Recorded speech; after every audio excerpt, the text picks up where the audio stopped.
You don't wanna holler, no. All you want is a funky $40. Yeah. Don't wanna be bothered, no, no. All you want is a funky $40. But when I'm gonna get your loving, when I'm gonna get your love, tell me. When I'm gonna get your loving, all right now. When I'm gonna get your love, hey. Oh, I got my own perception of what I think that love should bring. Your perception of love got nothing to do with me. I must have been blind, or I just didn't want to see. Anytime you call me, girl, you need a ride or something to eat. The light bill too, I'm the first one on your list. But when it comes to love, it's like I don't even exist. You come over to visit me, but I can't visit you. Can't call you after night, and that's just when I knew. You don't wanna holler, no, no, no, no. All you want is a funky $40. Well, don't wanna be bothered. Good morning, our sister Kristen All you Brown. want is a funky $40. Well, but when I'm gonna get your loving, when I'm gonna get your love, tell me, when I'm gonna get your loving, no, no, when I'm gonna get your love, whoa, hey, no love connection, just getting everything you want, with no affection, in and out and then you're gone. Don't know how to pay your car note, but make everything better. Can't even get you home or spend some time together. I see nothing wrong with getting our loving on, especially if I'm paying for $1,100 phones, outfits and necklaces. Tell me, when is it all gonna end? Sporting that while you're riding around with somebody that you call your friend. No, you don't wanna holler. Good morning to our sister Shirley All Brown. you want is a funky $40. Yeah. Don't wanna be bothered. No, no. All you want is a funky $40. But when I'm gonna get your loving, when I'm gonna get your love, when I'm gonna get your loving, when I'm gonna get your love. Oh. Now, as far as I can remember, I'm responsible for all those trips overseas, all those red bottom high heels. And what I got to show for it? I want to get down to the loving, baby. You don't want to holler. No. All you want is a funky $40. Well, don't want to be bothered. No, no. All you want is a funky $40. Well, funky $40. Spend some time together. Yeah, I think I'm gonna. Okay. What's it? Good morning, everybody. Don't forget to mention the No Kings rally being done all over the country on Trump's birthday, while he'll be having a UFC fight at the White House, making it look like a trailer park. Good morning, Tony Briggs. Yes, good morning. That's Tony Briggs and Zero. Morning, Willie Jan. Good morning, Gary Finney. Don't talk about Tony Briggs, Hero.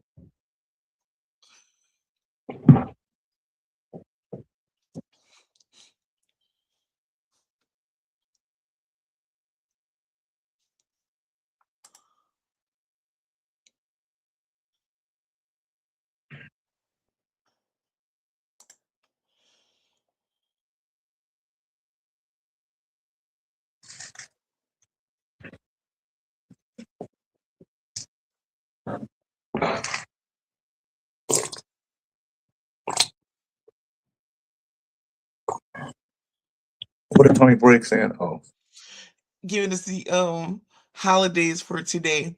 Festival of Popular Delusions Day.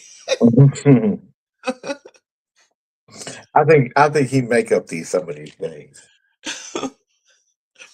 National Attitude Day. Yeah, I think he be making up. And I think they're days that he make up about himself. Oh, Good morning, Fish. Morning. good How you morning. doing? Now, Fish, why are you outside now? You don't Uh, have a job anymore. So what do you I, what's the I still I still work part time, Jay. I still drive the bus part time.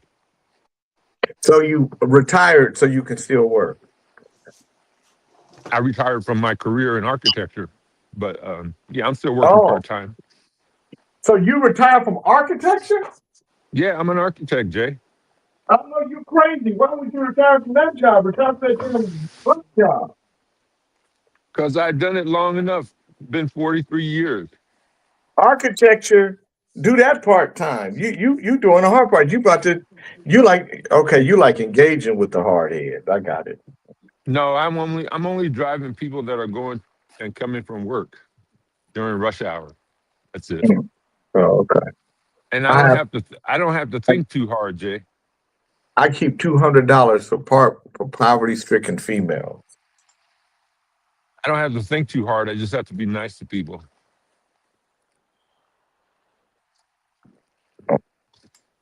Oh, You know, okay. architecture, you got to, there's a lot of stress, and you got to use that brain. Yeah. Well, that's good. That's gonna keep you. Good morning, Nakia George. That's gonna keep you young. Using that brain.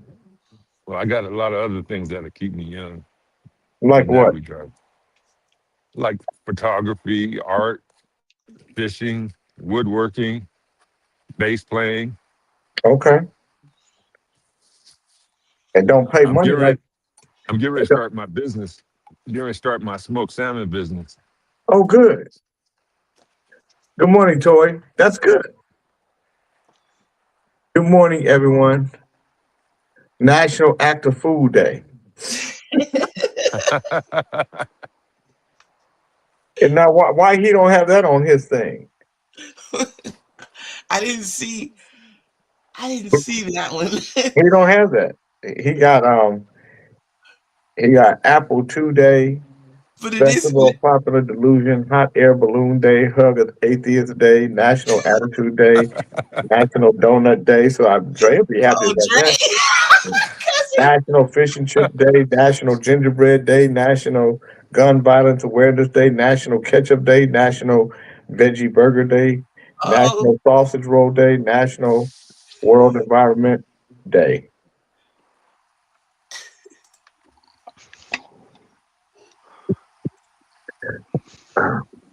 And National National Active. Good morning, Bernard. National Good Look morning, into a everybody. Girl's Eyes Day. oh Lord.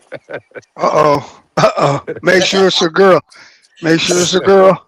Good morning. Good morning. I'd like to say good morning with a song for you. Good morning. Good morning. I'd like to say good morning with a song or two.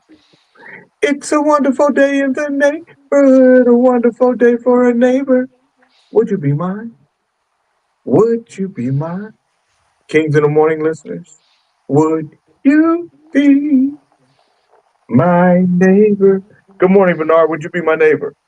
Absolutely. Good morning, everyone. Good morning, Official Lot. Would you be my neighbor? Certainly, I'll be your neighbor, Jay.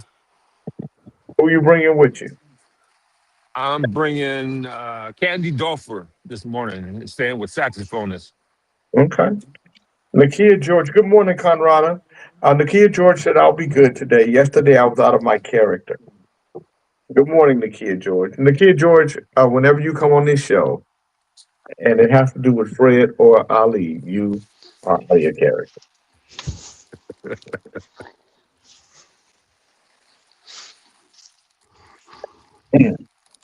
Yeah, last night I stayed out late. Late for me. Um, I was out to dinner till around 8:35. I was invited to a dinner um, by Mary Daffin.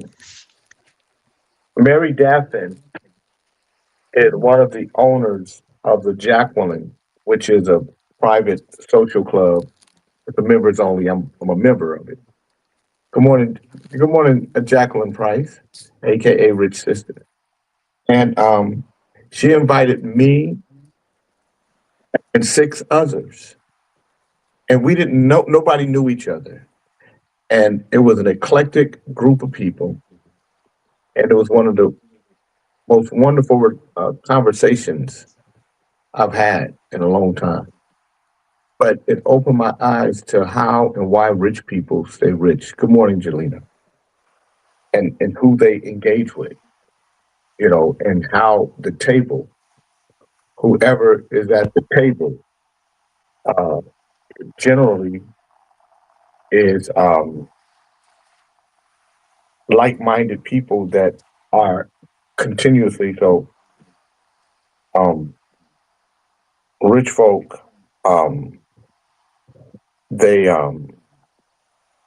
They connect with each other on other levels, and that's how the whole thing get to be what it is. So yeah. So yeah. Anyway, it was a great conversation, and you'll see some of those people on my morning show. I mean, on Traffic Jammed and on the Monday show. Good morning, Fred. I talked about you. I invited them to Kings in the Morning, and I told them about particular personalities on the show. One of those personalities was you, Fred. Well, thank you, Jay. I have a great big personality. Yes, you do. I have 5 faces, Yes, you do. 5 skits.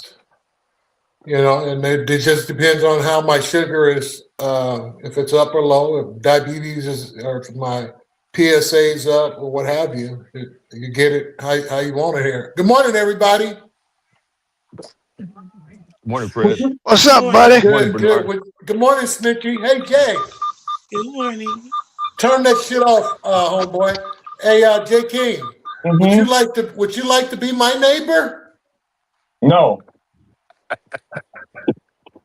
I don't want your ass over here anyway. You keep up all that goddamn music and you have way too much guests in and out. That's all not times true. of the night. No. That's not true. That's not true. I don't have yet. Well, you have a different function and Kente be over there, all them motherfuckers over there. I don't want none of your people over by my house. Well, I'm not your neighbor, so you don't have to worry about it. Well, good morning, Jay King. How are you? I'm fine. How are you? Great. You asked me if I would be your neighbor, And you said no. and then you got an attitude. Well, you know, you think your shit don't stink, so you know you wouldn't live down here with the common people anyway. So who gives a fuck? Well, Fred, What? that's one of the things I was telling them about you. Uh-huh. I was telling them that you Jay, you don't have to use all that proper English, okay? I'm not what proper English am I? I'm just using actual English words. Nothing proper. Well, get off your bullshit and your high horse, man. Come on now. Get up off your high horse, girl. Think what you're doing, do it. Get up off your high horse, girl. Think what you're doing, do it. I want to know who wrote "Get It Together" and "Leave It Alone" for the Jackson. Let me see who wrote that song. Who wrote "Get It Together"? That was a Quincy Jones thing, man. No, it wasn't. Alone. You think you know everything, but you got Google in your hand, your Palm Pilot, your Strawberry in your hand. You don't know shit besides what AI tell you. No, it's not true. That's not true. Listen at you. You so come on down to earth this morning before you go down there and put on one of them suits at the city hall. "Get It Together" by the Jackson 5 was written by Hal Davis, Don Fletcher, Berry Gordy, Mel Larson, and Jerry Marcelino. The track was released in 1973 as the title track for their album GIT, Get It Together, and was produced by Hal Davis. Thank you.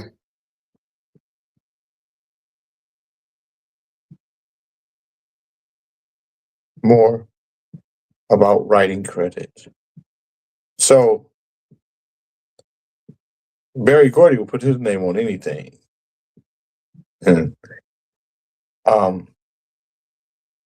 I'm searching more about during their dominant Motown Records era from 1969 to 1975.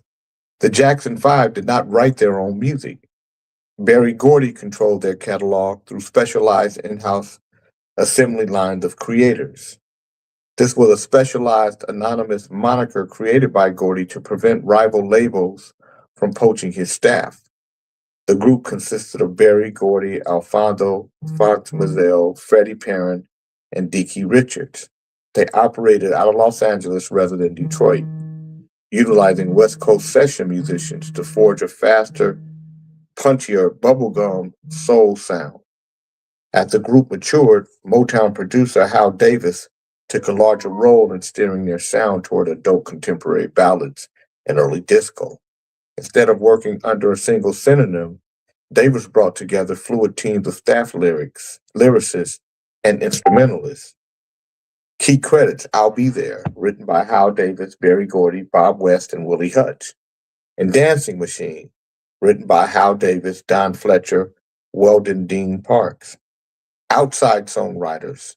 Motown frequently assigned the brothers songs written by established solo artists or outside hitmakers to broaden their mainstream appeal. Never Can Say Goodbye was written entirely by the actor and songwriter Clifton Davis. And Jackson Browne's Doctor My Eyes. Frustrated by their lack of creative control and inability to write their own material, the brothers left Motown in 1975 for Epic Records, renaming themselves the Jacksons. The reason why they had to rename themselves the Jacksons is because Barry Gordy good morning, Jana Marie. Barry Gordy owned the name Jackson 5. Isn't that something? The Jacksons, Epic granted them full artistic freedom, allowing Michael, Randy, Jackie, Tito, and Marlon to become the primary songwriters for massive hits like Shake Your Body Down to the Ground and This Place Hotel. Yeah. Did you guys know this? Did you know that, Fred? Yeah, I told you that shit last week. I mean, or 2 months ago, and you got pissed off when I told you I thought they was faking and they didn't do none of their shit. And you got fucking highly inflammable. You were fucking on fire. Well, Fred, did you hear what they just said? I don't believe that they're musicians, Jay. You can kiss my ass. That's just in your head that there's all of that because you're one of those people that believe, in the hype. No, Fred. I don't believe Tito and Bobby and none of them motherfuckers can play them instruments. Oh, well, Fred, not only could Tito play, Tito had his own blues. Well, he damn sure couldn't write. And take that shit off of there, Snitchy. He did I ain't write. play your shit today. Fred, but he did write. They a little bit, Jay, and then he sent it off to somebody else to fix it for me. Let me read this to you again, Fred, because maybe I heard you. Please don't read it again, Jay. Epic Records granted them full control and artistic freedom, allowing Michael, Randy, Jackie, Tito, and Marlon to become the primary songwriters for massive hits like Shake Your Body Down to the Ground and This Place Hotel. Did you hear that? Hey, Cheryl. Do you have a moment? I'm on the air. What's up? Oh, go ahead. Call me when you get off. I just need to talk to you. There was an incident that happened here yesterday. I just need your advice. Okay. Thank you. So, no, that was more important. You should have let us hear that shit. Because I'm just talking shit. Go ahead. That would have been, man, that would have been fat and juicy. So Fred, What? did you hear where they said what they said I about the don't Jack? believe all that shit, Jay. I know, I know that back then they used to pantomime or sign mine. No, and they did not. No, they did not. No, they did not, Fred. You know what? That's what bugs me about you. I just gave you. I just started reading you information, and instead of you taking the information, Where did you get it from? IA? no, I didn't get it from IA. Google? Fred is AI, so I didn't get it from IA. I got it from AI. I got it from Google. I Googled it. Okay. Now, I did invite the people to our show one day. Who? Michael Jackson? Michael No. Jackson been dead. You out your rabbit ass mind. Michael No, Jackson dead. no, Fred, I'm talking about You know? the people that I was with last night, that I had dinner with last night. Oh, the intelligent ones. Yes. Yeah, the motherfuckers with their nose all up there like that. Their nose wasn't up there. Fred, because they got money, they got their nose up. All Fred. the way, all the way up there like a. No.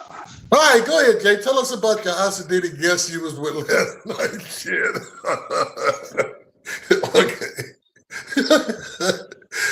Okay, I'm gonna be quiet, man. Fuck it. No, Fred. You are par for the course. You're exactly what I told him you would be.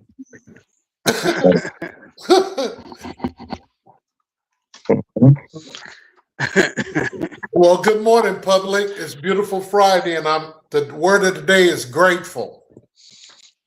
So it's catch a fade Friday around here, I'm afraid. It's a great day, man. And I'm just so grateful. Grateful. Man, that's right. That's right. I'm across the street from these kids graduating. It says Go Mustangs here in Fairfield. This is the high school. It's their graduation, but it's so windy. I'm just ruining their day. They have to hold their hats. That's where the shooting was? You know what? I don't believe so, because they wouldn't be having another one. You said Fairfield, right? Larry, I apologize for Fred's outburst. Man, fuck Larry. Larry can kiss my ass. Go fishing or something on Friday. Come on, what you say, man? Tony Briggs said, Fred, can you let Jay talk? Why don't you go back to bed, Tony Briggs? And I'm not going to cuss you out this morning. Like I said, I'm grateful. You don't sound grateful, Fred. You sound angry and upset. Well, that's your your child psychology. You're trying to make me angry. I don't give a fuck about that bullshit, Jackie. Good morning, Deb S. Why do I have to put child psychology on you? Why do I have to practice child psychology? You like to make me go ballistics and shit like that, and talk a lot of shit. I'm making you go ballistics. Why do you have? Good morning, Coach. Don't zoom in on me, man. Go somewhere else with your story. Good morning, Del Vernon. I'm not zooming. I mean, you zoomed in on yourself. You checking the camera. You zoomed in the camera on yourself. We were talking about the Jackson 5, and they were with Motown. You know, what's interesting is the Jackson 5 were only with Motown for 6 years. Do you know that? That's Tony Breed. I didn't know that. 1969 to 1975. Some of them intelligent motherfuckers, maybe they know. And then they were with I used to think I was Michael Jackson. I had a puff sleeve shirt. It was silk, and I had some little glasses like him, and I had a little vest like his. But you didn't have a Michael Jackson body style. You are out of your mind. When I was a little kid, I looked just like Michael Jackson. Ask Greg Horsley to send you the picture. Your body style wasn't his. You're crazy. I was a cute little fat kid with a little natural and shit. I know, Fred, your body style. Michael Jackson was never fat. Wow. Yeah. So you always look like DeBorge or whoever that little fucker is. Y'all about the same height? No, DeBorge. I know. At first, I look like the Silvers. Good morning, Byron Blue. The silver. Yeah. What I call you yesterday, a little yellow You call bumble. me. You call me a lot of names, Fred. I don't know which one. Good morning, Mr. Elias. Like a little rubber ducky. A little yellow rubber ducky. You, You can laugh, Bernard. He ain't gonna kick you off the show. everybody think Bernard What you ain't mean? worried about laughing at me and not laughing at me. You can laugh at my Yeah, jokes. I was thinking when he said he looked like the Silvers. I'm an arrogant person. Maybe the Silvers looked like you, Jay. Well, Now that's kissing being, way too much ass. being that the Silvers were older than me, Okay, they were older. Me and Foster are the same age. I'm Oh, a month older than Foster, but people used to say Foster Silvers and I look alike. But I think anybody with a light skin would have natural in that. Right, right. Like Little Richard to me. And you don't want to know what you look like to me.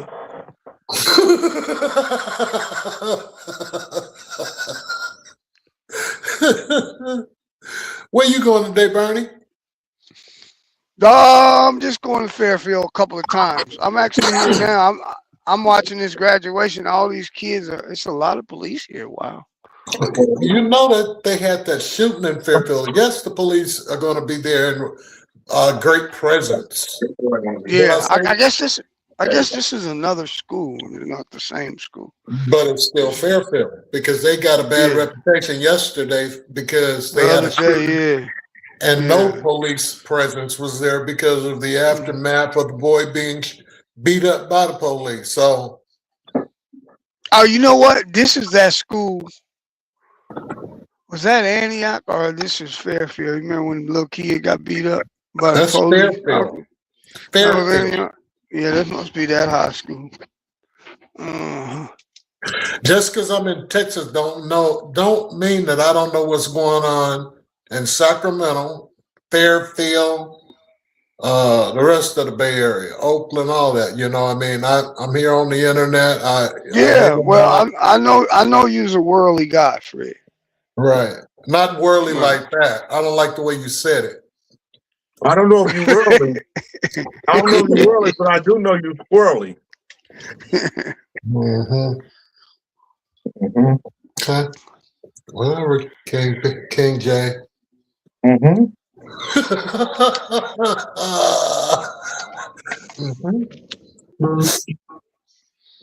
What are you eating, brother?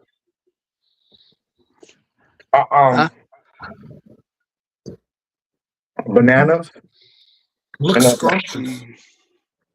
And a croissant. And Michael Robinson, stop all with the good mornings and shit like that. We're not girls. You send that shit to Snitchy. Good morning. I ain't heard Snitchy this morning. A 73-year-old black man.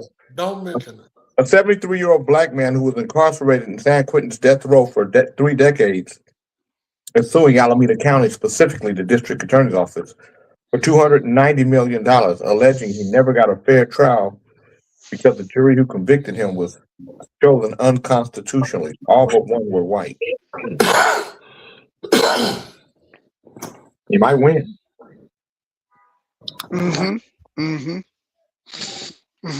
At the least, a retrial. For you to get your black ass like you so busy and you come up in here and eat all over us and shit like that. You eat with food in your mouth. And you tell everybody to brush their ass and wash and put on plenty of deodorant. Have some manners, man. Half the time you eating or either fucking around on that computer and shit. Give us your full, the real shit. The full. What is the full? The real shit. Attention. Your undivided attention.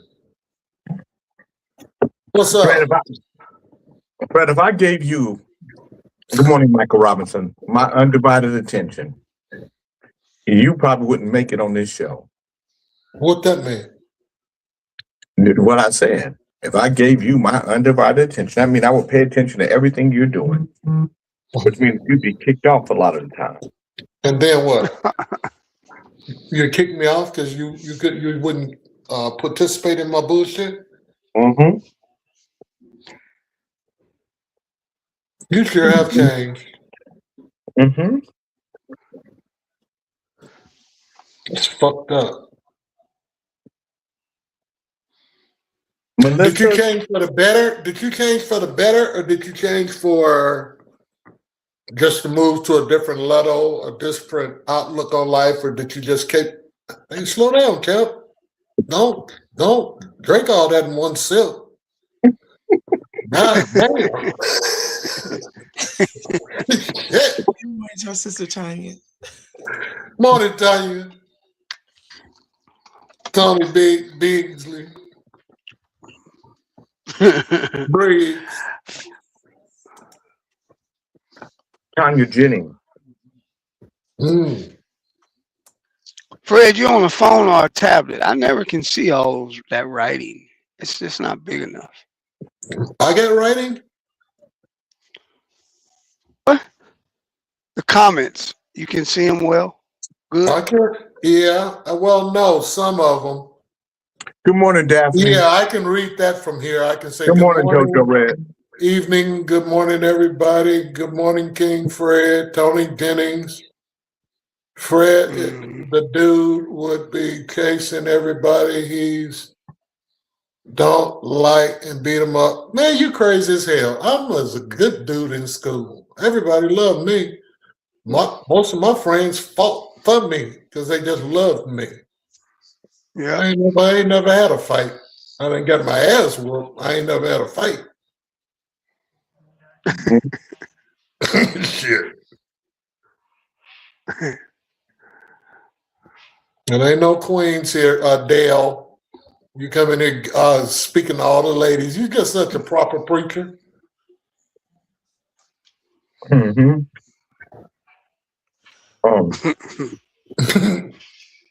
Good pastor.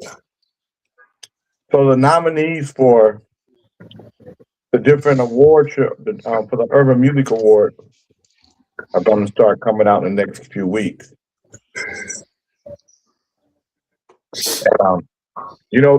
Funky $40 is going to get nominated for best blues Southern soul record. One of the records that's going to be nominated. Funky 40. You know why they call it the Funky 40, Jay, right? No.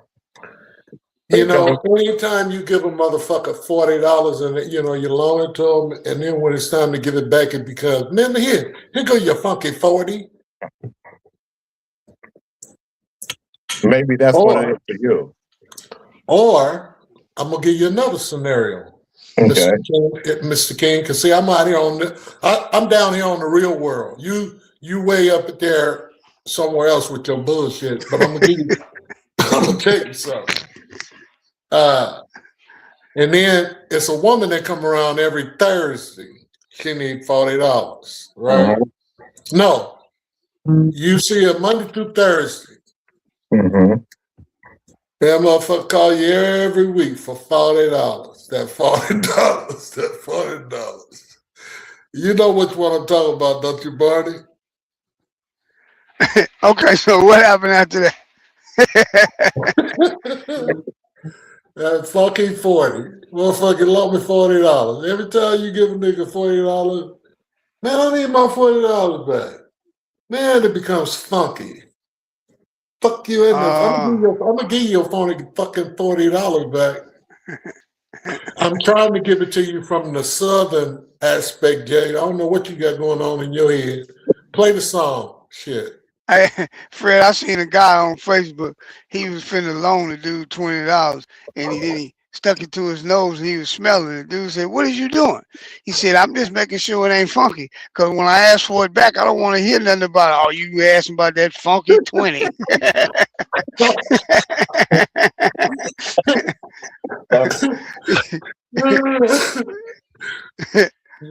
Boy, y'all Oh, I crazy. know. I messed that up.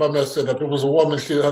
Every time you see her on Thursday, here come So let me Thursday. just say this, Fred. I don't know if you would have handled the conversation I was in last night. I don't know if you could have. Uh-oh. I would appreciate it. I'm sure I could have. So go ahead and give us your scenario of the conversation, buddy. It was a very highbrow conversation. I don't know if you could have. Motherfucker, I got more eyebrow than you do. You skinhead fucker. Good morning, Glory. That's how I know you couldn't have handled it. Wasn't a conversation for you. Go ahead, Jay, with So your story, Jay, man. so Jay, let me ask you a question. So you're saying that these people they deal with each other. Is this something that they choose to do, or they like to do, reluctant to do, or want Now to do? let me tell you what happened. So there's a lady named Mary Daffin. Mary Daffin is the one of the proprietors of the Jacqueline. The Jacqueline is a private club. Mm-hmm. You pay a monthly fee to be able to go to the Jacqueline. It's very nice, and so when I want to have meetings, good morning, Ivan. When I want to have meetings with dignitaries or people like that in a private setting. Good morning, Celeste Hodges Golden. I don't have it. I'll have meetings there because we can meet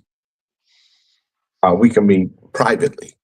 There's an area where I can literally have a private setting. So if I'm meeting with, somebody who it might be sensitive information. Anyway, so Mary reached out to me and invited me to a private dinner.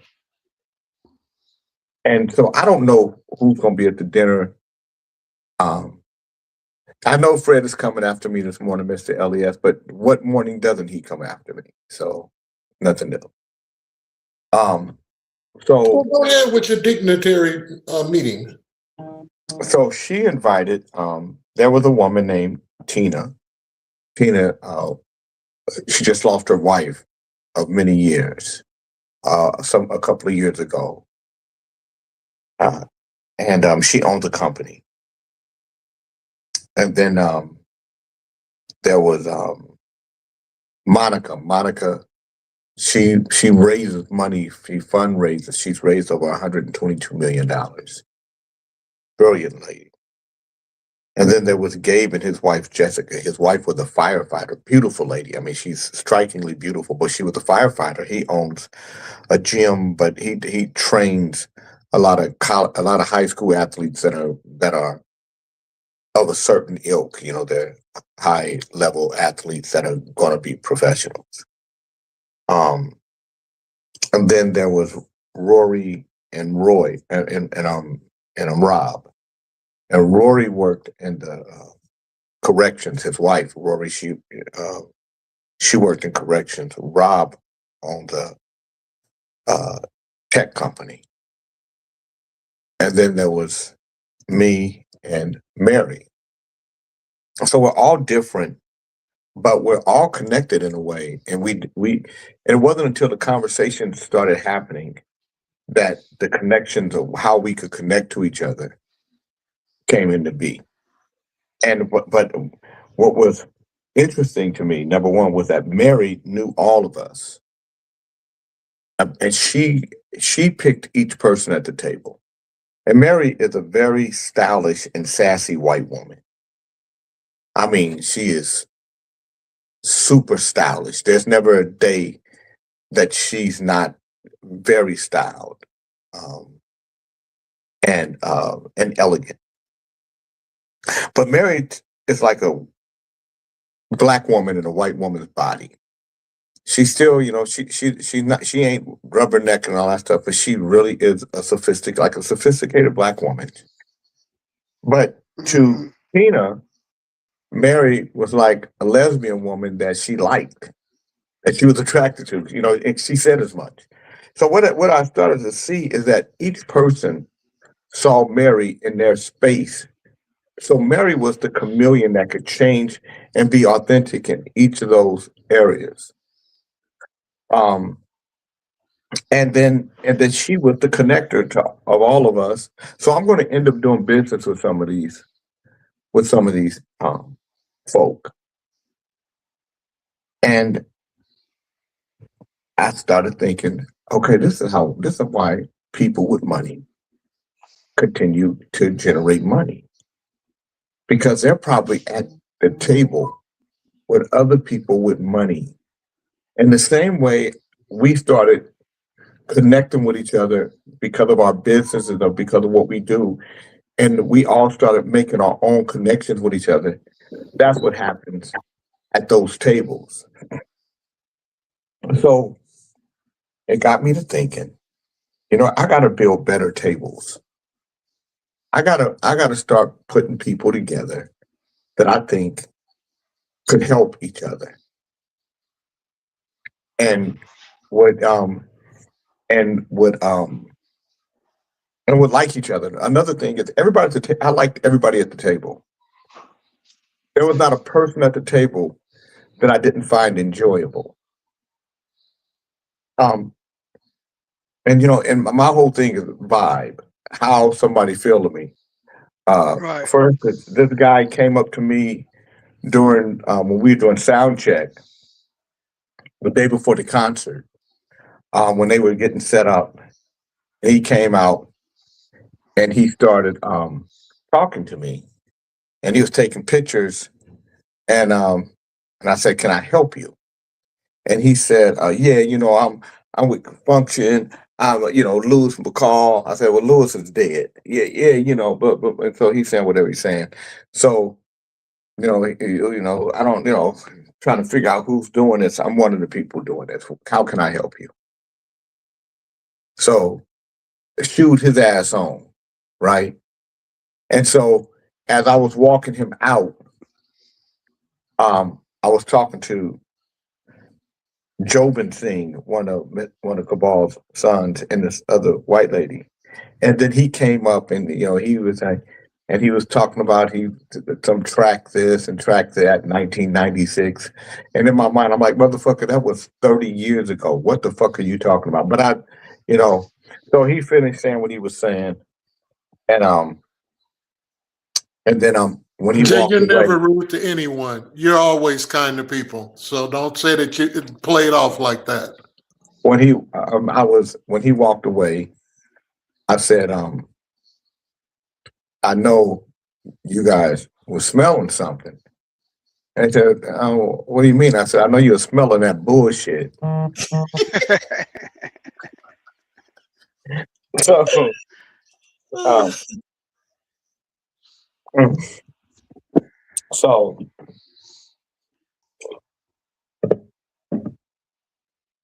the bullshit, even with Fred, the bullshit you can't get away from it just stank up the joint. Anyway, Bernard, do you have a word of the day? Yeah, I think I got one. Let's see. So it wasn't no bullshit at the table last night, is what I'm saying. It was excellent. And I'm not normally out that late. And and if somebody has me out late like that, I'm like, I don't stay out this late. It's time for me to go home. But I could have stayed there another 30 minutes and engaged in that conversation. That's how rich it was. Today is Friday, June 5th, 2026. I'm going to do the daily word, and Bernard Middlebrooks is going to do the word of the day. The daily word is divine order, DIVINEORDER. My life is in divine order as I center myself in the presence within. I begin my day by affirming divine order. There is a great power in these two words. By aligning my thoughts with the order of the universe, I step into the energy and flow of the abundant goodness of God. Quiet times of prayer help me order my thoughts and focus on the good, rather than trying to create the outcome I desire.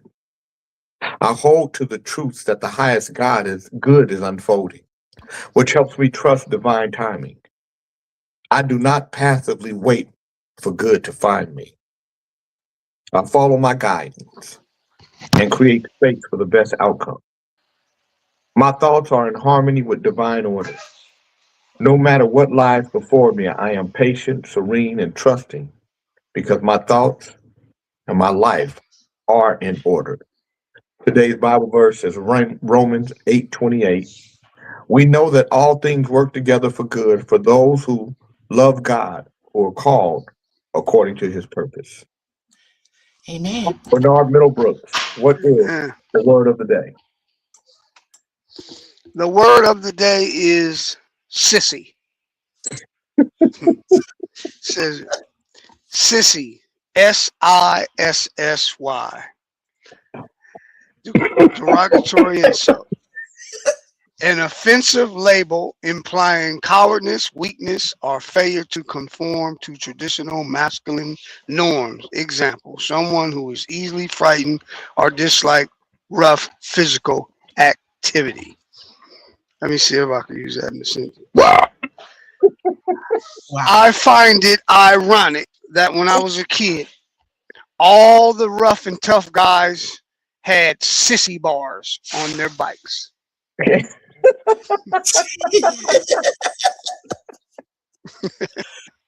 Sissy.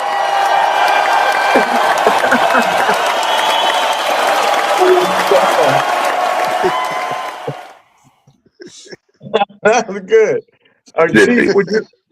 Chief, would you be my neighbor? Certainly, Jay. I'm grateful to be in the neighborhood. Hey, Chief.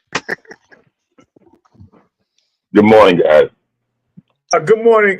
Good morning. Charles. Charles. Charles, would you be my neighbor? Of course. But I ain't no sissy. It's gonna be po' boys and ham hock all Yeah, day. you ain't no sissy. You had a sissy bar. I never had a sissy before. Let me put that back. Man. Put that Look back at the up. belly on. Look at, is that a hat or a belly on that? Look at that belly on that Tootsie Roll. God damn, That's a Charles. sandwich. He eat the pork. It's a sandwich. He eat the pork down to the ground.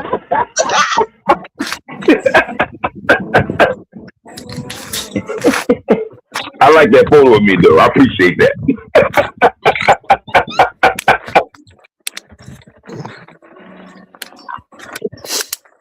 So, Fred, What is it, dog? So your dignitaries, those folks, you don't feel like when you come here, we've not met some pretty interesting people. You know, I don't know how much the body gym guy makes or what these people make, but I've met some great folks here on, Snitchy Pooh, Bernie, Charles, Jeff Carlin. I've met these guys personally. I mean, that's the table. Kente, Ali, what the fuck are you saying, dude?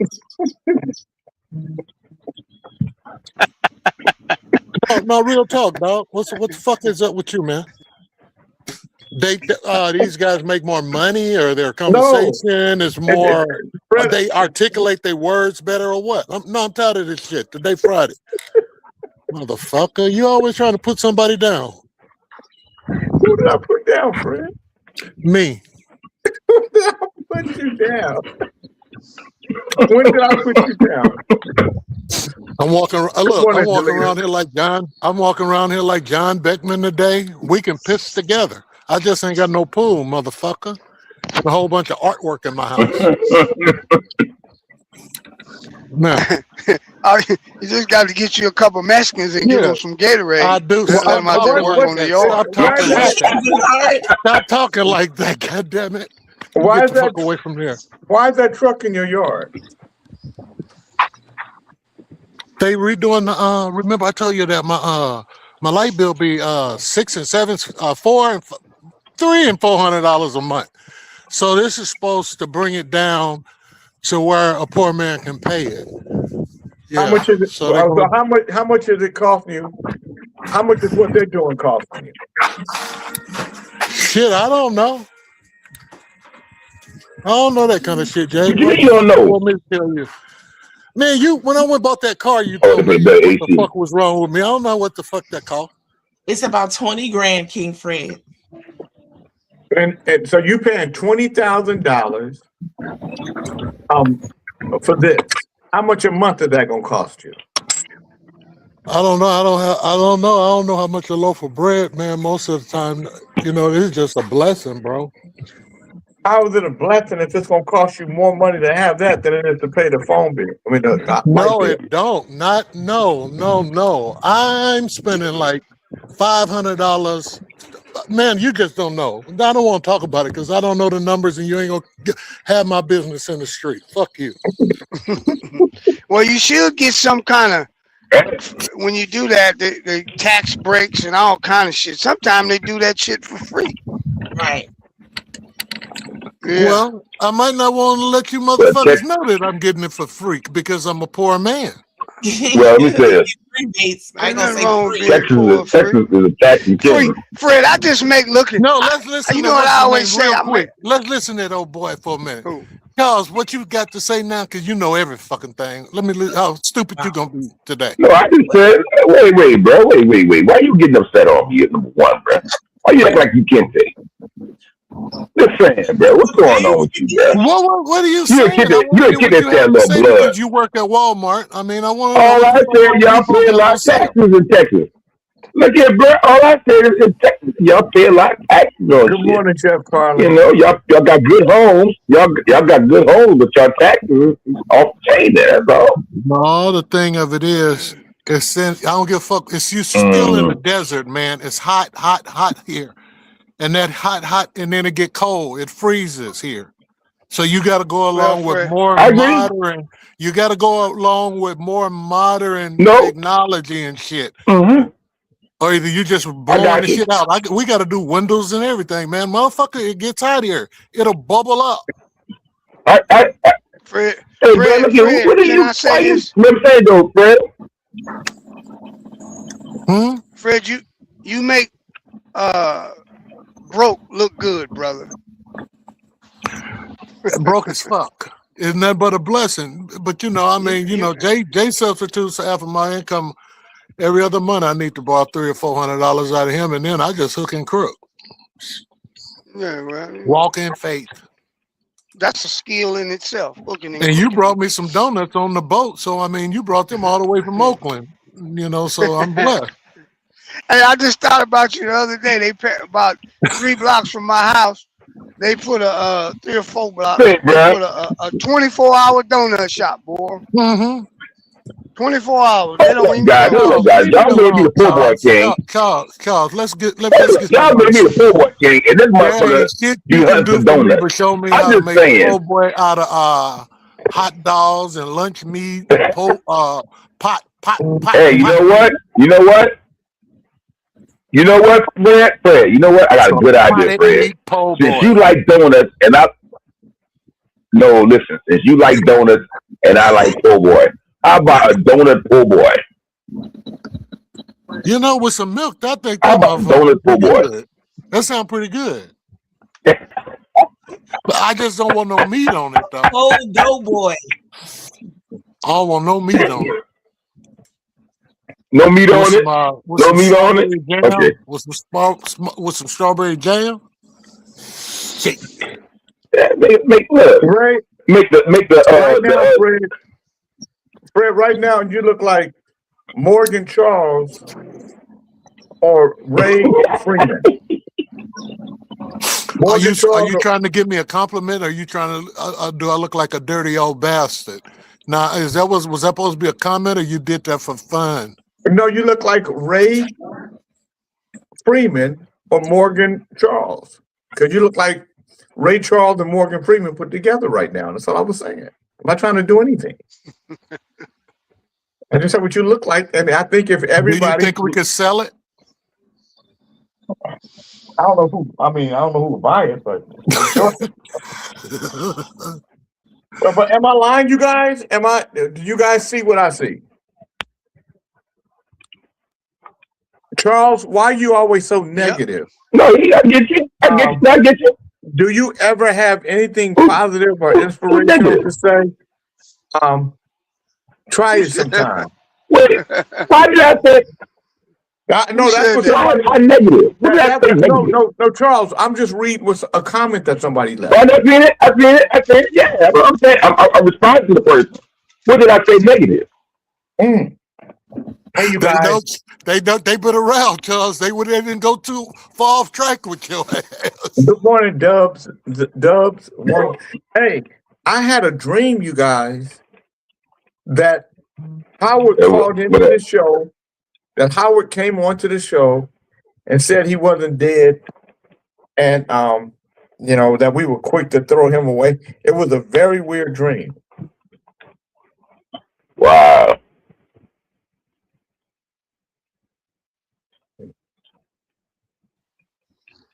Very weird dream. Yeah. He might have been channeling you out the Wow. bathroom.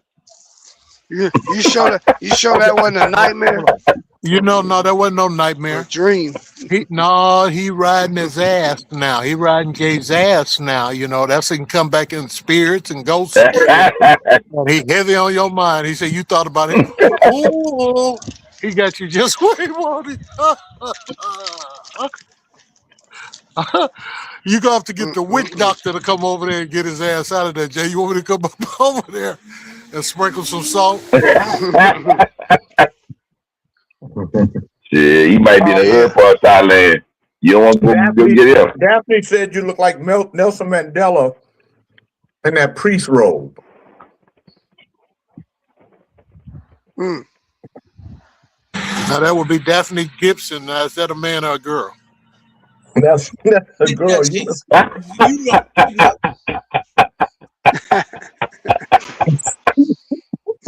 y'all talking about me. Man, Good morning, Karen Rivera.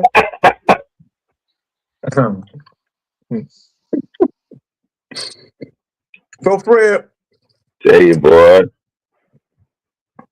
maybe he was here with a premonition, Jay. I think he will make an appearance on the show at some point. No, Dub S.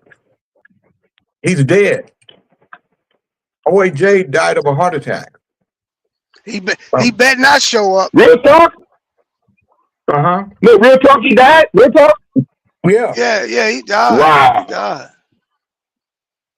Yeah. You know what? What, my God son forgive told me, you, but son told you something? Jay used to tell him that he was almost dead. Why you guys make it about me? Jay.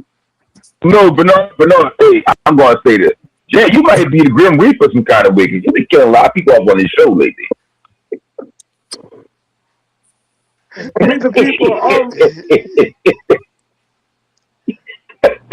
These are people that are already half dead MC. Don't put that on me.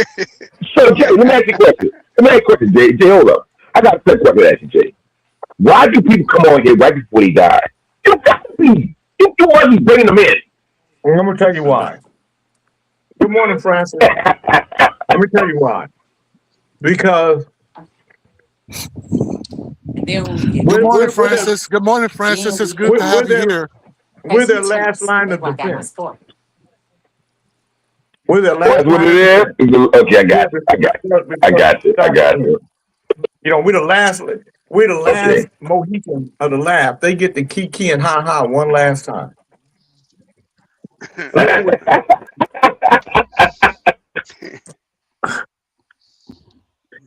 Mr. Elliott said, Mr. King, they do say that about you.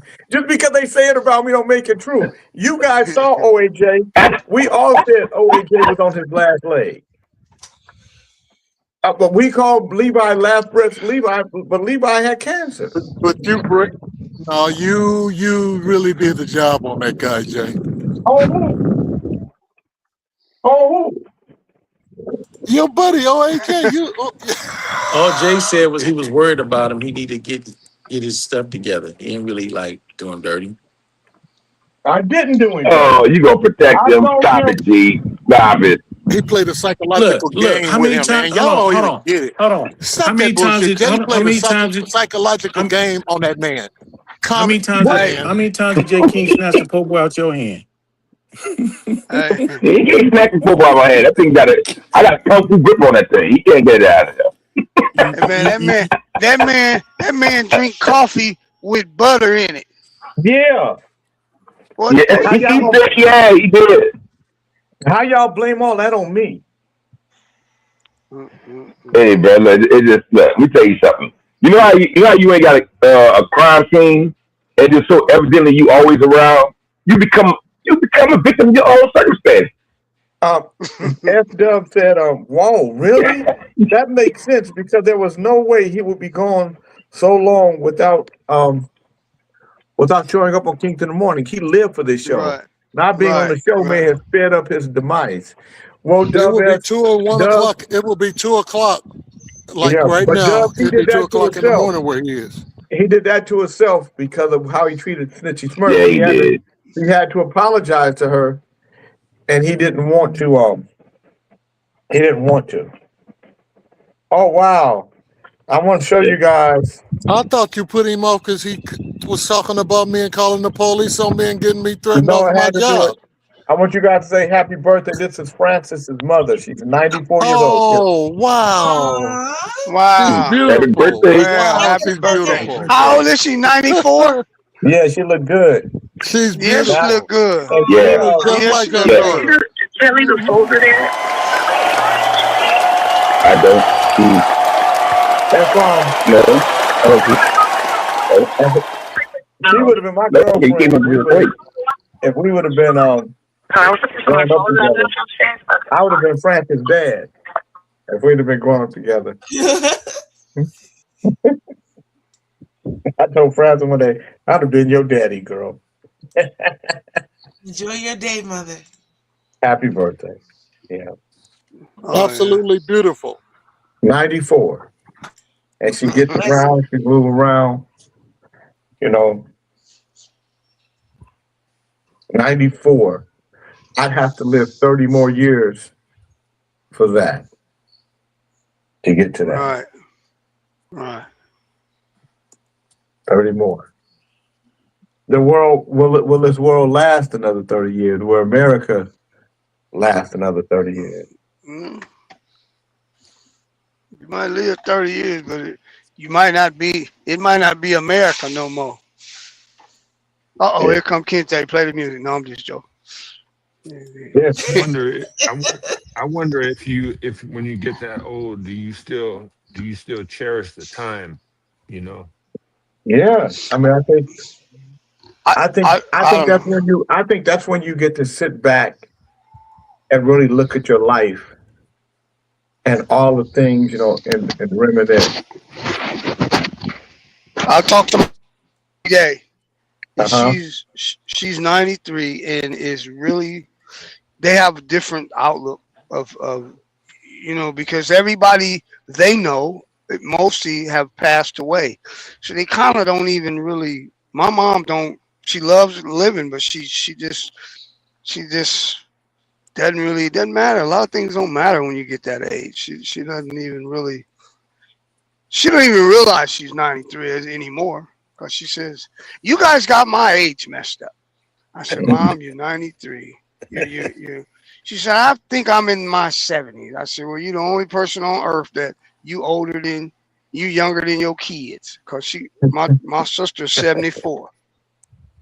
So yeah, they started looking at stuff a little different. Mm-hmm. Take her to go get her feet or nails done, and the lady, don't let her hear how much it costs, because like that is like crazy to her. Like, what? Yeah. She wouldn't even let you do it, huh? No, she won't let you do it if she knows how much it costs. Uh-huh. Yeah, they stubborn. Yeah, really weird. Okay. So Frances just sent me a text. She's gonna call me because her mom wants to say thank you to us for saying Oh, that. good. You guys can. Yeah. So I was born with the veil on. He's talking to the screen. Oh, here she. Okay. Hello. Hello. How are you? Happy birthday. Thank you. I think I'm doing fine. How you doing? I'm doing fine. So everybody can hear you. So you want to? So how does it feel to be 94? Well, I don't know. My leg. Now everybody knows about it. Yeah, everybody knows about it. But I think it's nice to be 94. So they say. I don't feel 94, but I feel just fine. Really? So how old do you feel? Oh, well, I don't know. Oh, thank you so much. And I appreciate this. Now everybody knows how old are you? How long? 82, 80 somewhere. I don't know. Thank you very much for this, and I appreciate it. Well, we love you and thank you so much. I hope I can be as spry as you are at 94. You know what? Okay, I hope you can too. Yes. Keep your hand on, okay? Okay, I will. And tell everybody down there, I say hello and thank you ever so much.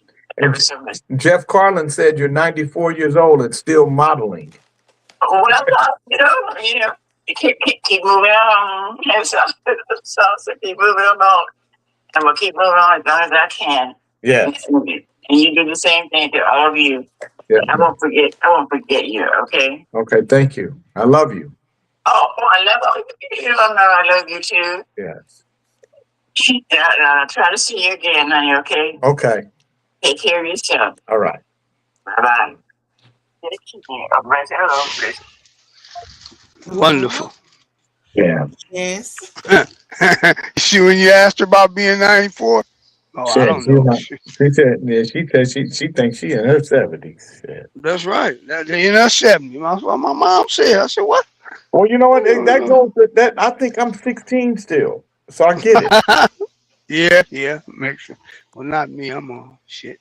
So a lot of people are saying that that's what O.A.J. Howard got exactly what he deserved because he didn't apologize to people when he had that opportunity. Hey, I told you they're morally bankrupt. Told you that yesterday. But he did bring his own misery. He tried to bring his misery monsters to the show. He tried to misery monster the show. OAJ philosophy was I bet you Juan D got a new OAJ. Yeah. I bet you that. So I wonder what happened. To his son. What happened to his son though? Well, his son came back to the United States to live with his mom. That's how we found out that Jelena said that he spoke about himself. Okay. Yeah. But because his mom, the son went back to go back to his mom. If he would have had the opportunity to hang around us a little bit more, I think he might have changed a little bit, No, we gave him every opportunity, remember? But I think we did change him just by him being on the show around us. Yeah, for a little while we would change him and then he changed right back. Once right back. Yeah, he would. When I found out that he was abused, I tried to befriend him in conversation. The next day, he ran my ass like a dog. Then, what he done was he would text me about coffee and what do I think about this, and I never responded to him. And I think that's where he got pissed off, like we weren't his friends because you wouldn't respond to none of his texts because I just couldn't trust the guy, and I didn't like the way he was talking about Snitchy early on and the people from Oakland and neck jokes, none of that shit. And then when he was coming at me about my teeth and my parcels, loved to be hated, man. He liked negative attention. He said negative attention. I hated him when Jay let him have his way with me instead of kicking his ass off the show. Let's get it personal. He enjoyed being disliked. No big deal. I couldn't stand that motherfucker. And Jay he liked the fact that you couldn't stand him. No. And then Jay let his ass come in and talk about his best friend. I'm like, God damn, Jay, won't you shut him down? Oh no, no. He would come on no. Discord and talk to me sometime. Well, is he and I can dead? tell he wanted to come back, Is he dead? but he just refused Is he dead? to apologize to Snitchy. Well, yeah, he did, Fred. King Chief, can you hear King Fred, King Chief? Yes, he heard him. He died. And he don't. The Fred asking a dumb question. What I wanted to see if King, but that's okay. He got a TV show now. He ain't fuck me. He brought it all onto himself, and I gave him every opportunity. The witness dead. And I would have sent. I really would have sent him money. They send it to me. I'll give it to him. He's dead, Fred. Go send it to me. I'll give it to him one way or the other. Trust me. I'll get it to him one way or the other. Charges have been dismissed against against a California dermatologist accused of poisoning her husband with liquid drain cleaner. A California judge dismissed charges against the dermatologist accused of poisoning her husband with liquid drain cleaner, ruling that the Orange County District Attorney's Office had withheld evidence from the grand jury that indicted her. According to a news release from her attorney, Orange County Superior Judge Patrick Donahue ruled on Friday that prosecutors had not presented jurors with available exculpatory evidence, and if the grand jury had been properly informed of the evidence that was withheld, there was a reasonable probability that they would not have found probable cause to indict. The dermatologist, Emily Yu, was accused of putting liquid drain cleaner in her husband's drink. The dismissal was a procedural ruling, not a finding of innocence. Prosecutors said they may plan to file charges against Yu again, and Yu has maintained her innocence. And her attorney, Scott Simmons, has said she did nothing wrong and her husband fabricated the allegations to gain an advantage in their divorce. The district attorney's office disputed the basis for the ruling, saying the defense had never turned the evidence over to prosecutors. Charges against Yu have been dropped once before. We believe the strength of the evidence in this case and the professional conduct of our prosecutors, Kimberly Edge, Director of Public Affairs for the Orange County District Attorney's Office, has said in a statement.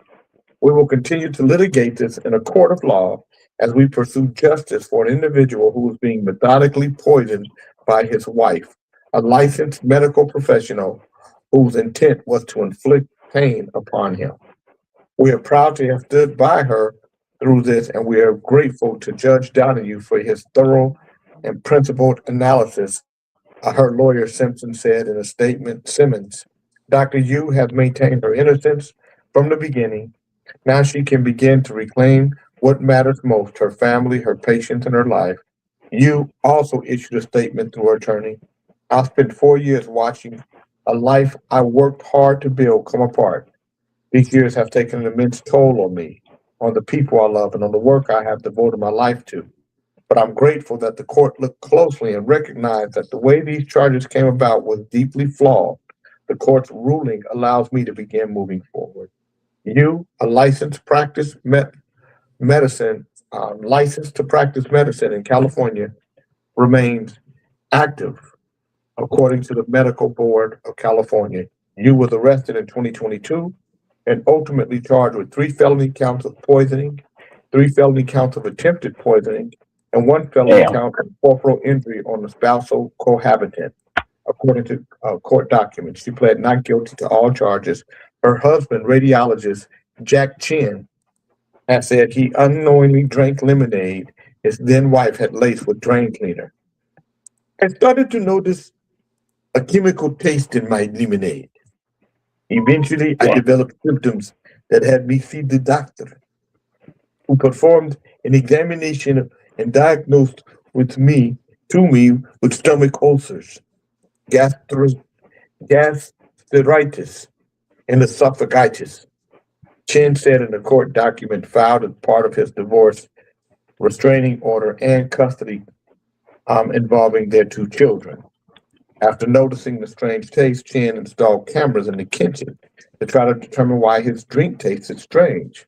According to court documents, Chin has videos of 3 separate occasions of Yu pouring Drano taken from under the sink and pouring it into the lemonade. In one of the videos, Chin said his hot lemonade was covered with plastic wrap. He said the video then shows you taking the Drano from under the sink, removing the covering to pour the Drano, and then replacing the cell phone and putting the Drano back. Chin collected samples of the beverage and turned them over to the Irvine Police Department, according to the district attorney's office. The samples were later turned over to the FBI for testing, which confirmed the substance was consistent with liquid drain cleaner. Simmons previously said the events surrounding the indictment took place in the context of a troubled marriage and a high-stakes divorce. He's falsely claiming that she's trying to poison him, Simmons said. Instead of calling 911, he called a divorce lawyer. Simmons said Chin never went to the emergency room for treatment and that the medical evidence was inconsistent with him having consumed drain cleaner. He said the family had an ant problem in the kitchen and commonly used Drano mixed with lemonade to bait and kill the ants. According to Simmons, the judge cited several reasons for the dismissal, including the prosecution's failure to present the second grand jury with an FBI chemist's opinion that 3 samples of Chin's beverage were drinkable and not harmful based on their pH levels. Stephen Heidelman, Chin's divorce attorney, said his client will continue to cooperate with the district attorney's office and, in his words, protect his children and himself through the family court law. The case has been dismissed once before. In January, prosecutors moved to dismiss the charges so they could conduct further investigation, and after a key witness was unable to appear for trial. When the office refiled, prosecutors added attempted poisoning and brought the case before a second grand jury. Great. Hey, Snitchy. Yes, King Fred. I caught that last comment, but what was the gentleman saying, or the girl, or whoever that you commented to about the disrespect? Who was that talking? Can you put that back up there? Oh, and hold on. I was waiting to hear. Somebody start me with respect. No, you good. You're a very kind man. You're a very kind man, Charles. And people don't understand that we talk to each other like this because it's Kings in the Morning. And Snitchy Pooh is like a sister or a niece to us. And we putting on a show. Is this one King Fred? About scissors? That one? Okay, yeah, read that. Okay, well, this one, S1 Dub said, Charles, why are you always so negative? Do you ever have anything positive to say? Positive or inspirational to say? Try it sometime. No, yeah. But then when you went to commenting and this, you were to commenting behind him. No, but okay, I get it now. That's between him and Charles. Because I'd have let his ass know something. S1W. Is that who shot at me the other day, Snitchy? You want to say I have a conversation by myself? Who is that? I'm glad we got your full attention, sissy boy. Okay, this is what you're talking about, King Fred. S1 Dub says, Snitchy, I apologize for anything wrong that I may have done to you. Please forgive me. I want to live. He blaming me now. Now who is S1 Dub? Some sugar britches ass nigga. He not sugar britches. Well, he sounds sugary and Where you from? Where you from? Talk about y'all know who S1 Dub is. Who is it? God damn it! S1 Dub says, hey, no, we don't know who he is. You also. Who is S Dub? Who is it? Oh Lord! Who is the motherfucker? It's King Potter. Oh, it's Potter. Oh, piss. Oh, it's gotta be that pissant. Always trying to put somebody who wants to come up with it. It's Potter. It's Potter. Oh, that's Potter. Oh, okay. I used to run a life of S1W. S1 Dubs, not the S1W that's full of enemies. Oh, you gonna be S1W? Monkey said, Snitchy. Nah, you got go ahead trying to say. Monkey said, Snitchy wants to put Viagra in my lemonade, but I don't think she was trying to kill me. Well, you know what?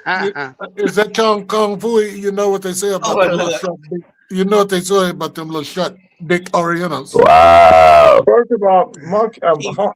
He's a Mexican, Jay. He's a Mexican. He's a wetback fucking slave like me and you. He's one of my brothers. Okay, you don't have to save him. I like the monkey song, Jay. You couldn't keep Jefferoni. What Y'all better apologize to anything you ever said to Snitchy. She got some horsepower. No, no.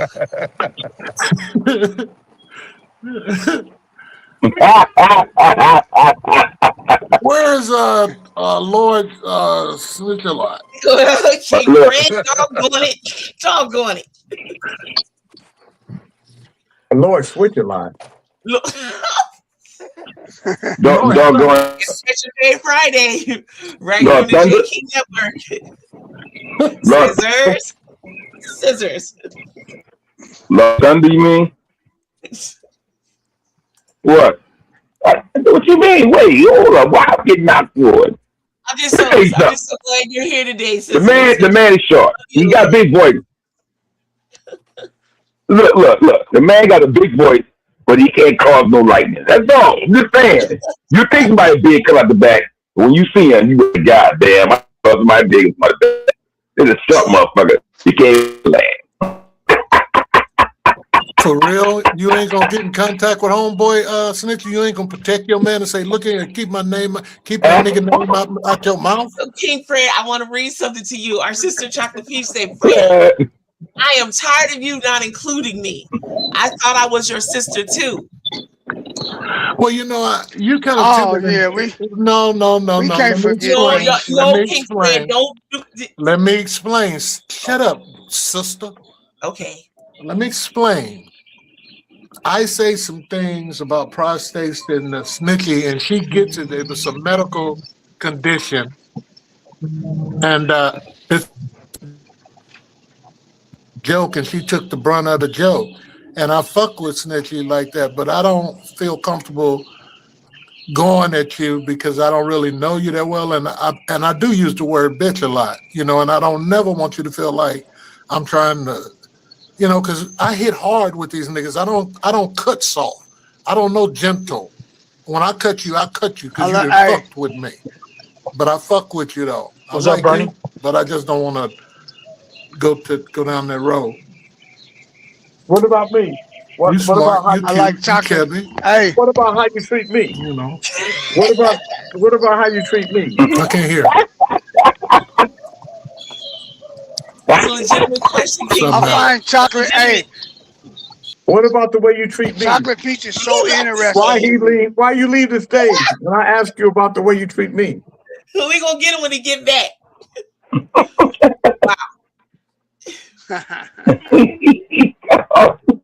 Wow. Hey, you know what? Here he come, Lathers. Let me tell y'all something. I'm not gonna be put up against the rope every day with you motherfuckers. Now, if I hurt your feelings, don't plug your ears and go brush your teeth. Cause some of the days I'll call a bitch and a nigga a bitch too. God okay, damn. So what are you calling me today? What are you calling me? Oh, bitch ass yellow peacock looking ass nigga. So why you calling me that? What I do? What I do? I'm just gonna you always walking around here like you the shit. Just and then when you spread your feathers, you really think you the shit. I do? Yeah, when you be standing out there by your pool. When have you seen me stand out there by my pool? A couple of times. You be on the weekends when there ain't nobody watching. It used to be me and you. So when he spread his feathers like a peacock, Fred. And then he go. That's when he got a shea. That's when he got a shea butter on. He got a shea butter on that day. Play standing tall. Play standing tall. Now, yeah, now watch him when he's standing his ass up there looking like the goddamn, like he God or somebody. Play standing tall, Snitch.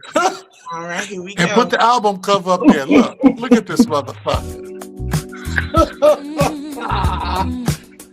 Put the album cover up there, Snitchy. All right. Look at him. He think he's somebody.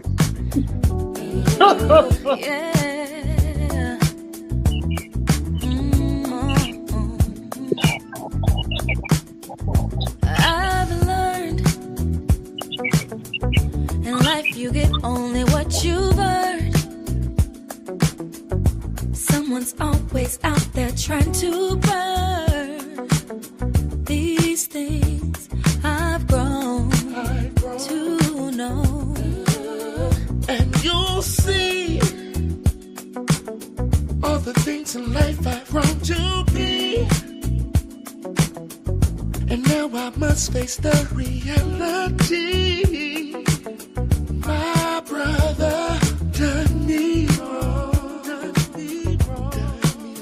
And through it all, I keep standing tall. You keep standing tall. Through it all, we're standing tall. Standing tall. I found someone's always trying to bring you down, because the things you say are so profound. They hate to see you grow. You grow, baby. See, nothing left they do will stump a tree. Come on, it will only grow for all to see. Your mind keeps getting strong. Keep standing, standing. Oh, yeah, babe. I keep standing tall. You keep standing tall. Through it all, we're standing tall.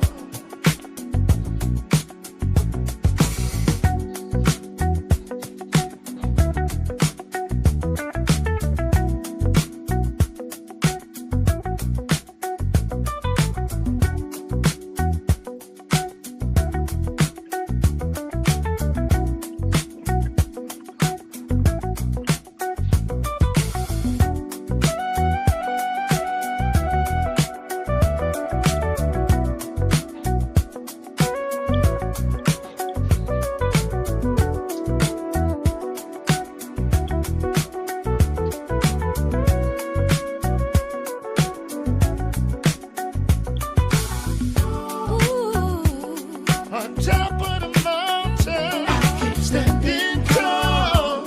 Yeah, you keep standing tall. But Through it all, we're standing tall. Standing tall. I keep standing. Get up.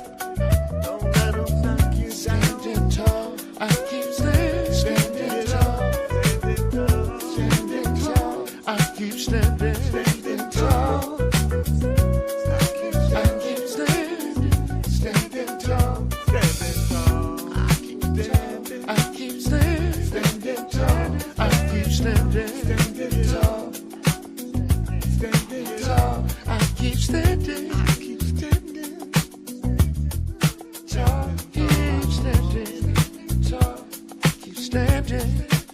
Keep standing.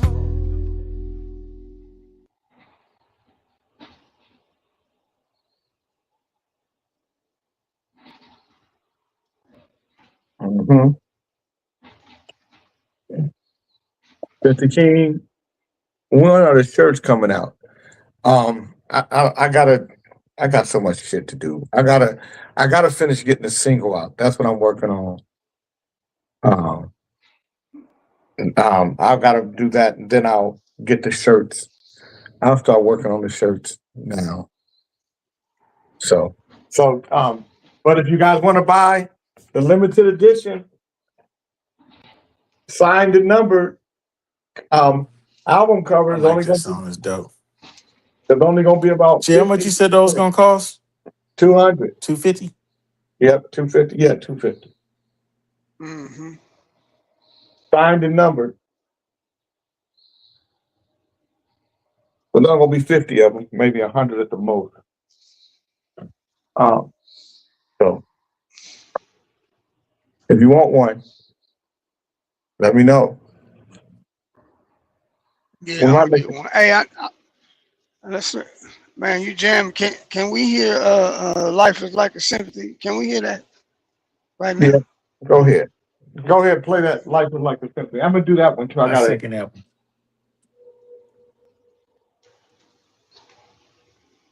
All right, and here we go.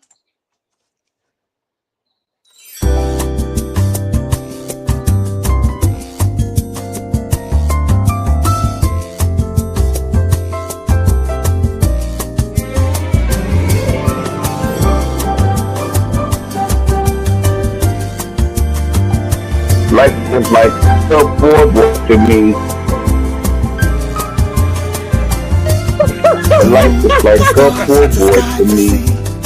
Wind inside this ocean breeze. Your heart beats my melody. Your big ass fell out the street. So good to me. The ups, the downs, the kick, the life. Vows we take as man and wife. Love only a child can bring. Precious is her offering. Let me my poor boy. I don't know why your dumbass put him on mute. Put his ass on mute. Put his dumb ass on mute. I'm so happy I can sing. Life is like a symphony. My life is like a symphony. The birth, the growth, the life, the love. Good things we need plenty of. When to walk in harmony. Life is like a symphony. The joy, the pain, the breath of life. Happiness, I'll take a slice. Do's and don'ts and stress and strain. I don't need inside my brain. I'm so happy I can sing. Life is like a symphony. My life is like a symphony. I'm so happy I can sing. I'm so happy I can sing. Life is like a symphony. My life is like a symphony.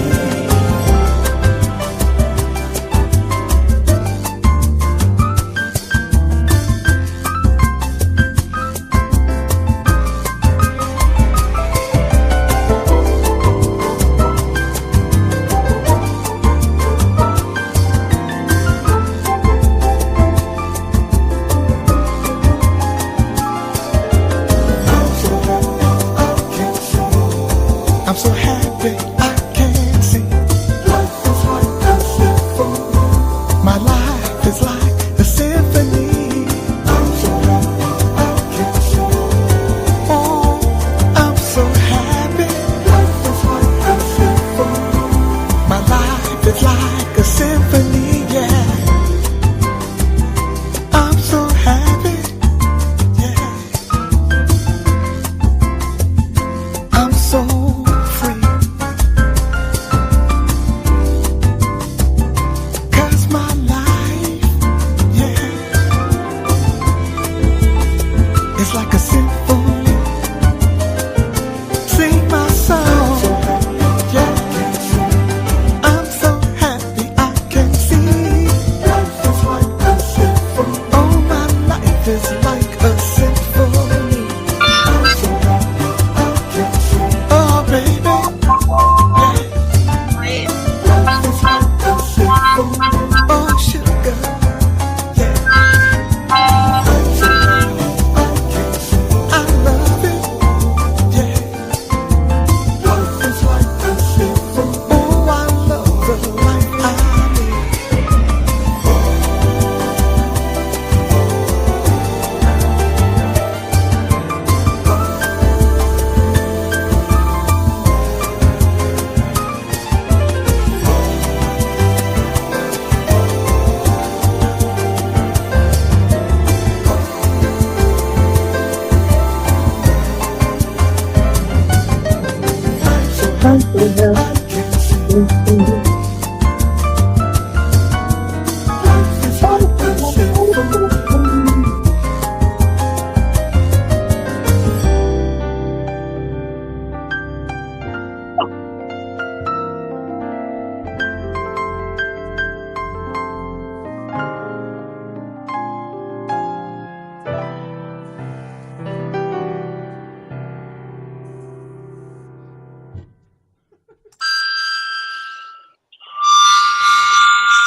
Fred, you're making a lot of noise. You're not even doing nothing.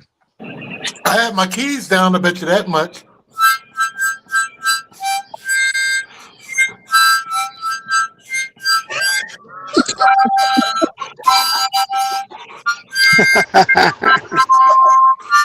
Hey, I wonder what that noise was. I was trying to figure out what that noise was. Who gave that piccolo player a harmonica? Hey, Jay, look, I was I'm gonna just learn how to play something around here, you fuck Jay, boys. Thanks, King Fred. Ain't no fuck boys around here, and you can't play that damn harmonica. Pick up that He's damn trying. piccolo. Chief calling a piccolo. But did I have a key right, Jay? No, Fred, play it again. I mean,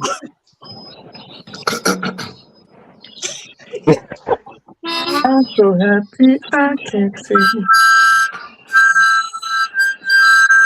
Keep singing.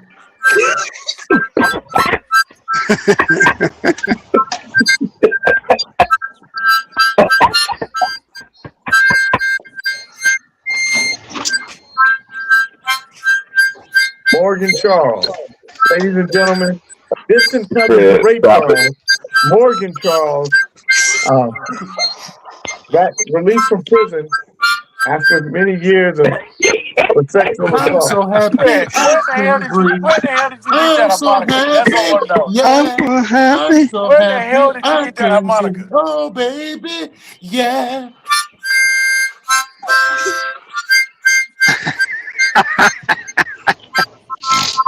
Fred, it overlooked it. I'm gonna get the Stop it. spoons. I'm gonna get the spoons out. I'm gonna get somebody to teach me. I guarantee you that. Hello said cocaine is a mother. Who said that? Cuddle said cocaine is a mother. It's like high. Where in the hell did you get that harmonica? That's what I want to know. Michael said, mute him, please. I got a lot of gifts that you don't know anything about, young man. I have a harmonica. Monkey said You there's got a nothing else to prostate. do. Monkey said there's nothing else to do in the old folk home. You gotta stay busy. We'll sit around there and wait on you to bring them some goddamn lumpia. Shots fired. Definitely. Sit around there and wait on sit around there and wait on one of your nieces to bring me some lumpia from home. Motherfucker, some ponce. King Dale said the big blind boy from Texas, a gospel singer.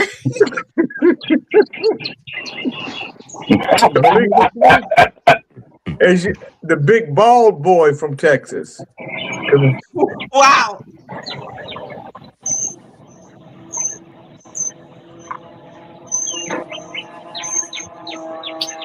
Yeah, I'm getting ready to go on the road. And I don't know if this is going to be my opening part. Don't do it. Harmonica or what. But it's going to come in there. I'm just getting everything together before the window the window of opportunity is getting smaller and smaller and smaller. So when I come out, I might come out August 23rd. Why is the opportunity get smaller?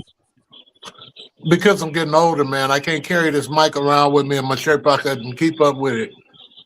And my luggage and shit. Keep up with my teeth and shit, motherfucker. Then I'm gonna need somebody to Now, Fred, have you thought about getting permanent teeth? Jay, I was thinking about giving you a call on that, but you've been so damn busy. I just don't have that kind of cash right now. How much money would it cost you to get the permanent? I don't know, and it's not appropriate to talk about my teeth on the show, motherfucker. You just brought it up. And then you just brought it up. And then you go have John Chong. You see, that's how you get OJA and that other Beckman fucked up. Now, me and you could talk personally about my teeth, but I don't bring up your dirty drawers and your having those holes in your sock when you ain't on the show. I don't bring up your personal life. I don't bring up your personal life, Jack. Don't bring up my personal life here. You just brought it up. You just brought it up.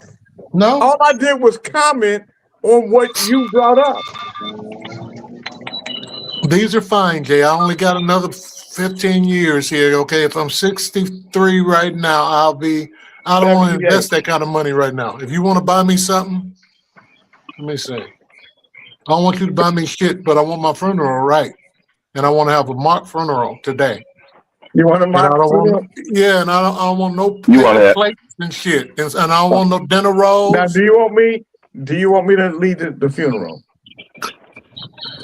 Well, you can try it, but the last time do you want me to lead it, or do you want me to have? Do you want me to lead it, or do you want Del Bernie to lead it? You can lead it, and I want him to have the final word. All right. So give me everybody. I'm going up, yeah, going up, yeah, going up, yeah. Thank you. Yes. All right. Now Thank you. Can everybody have a seat? Have a seat. Thank you. We're here today because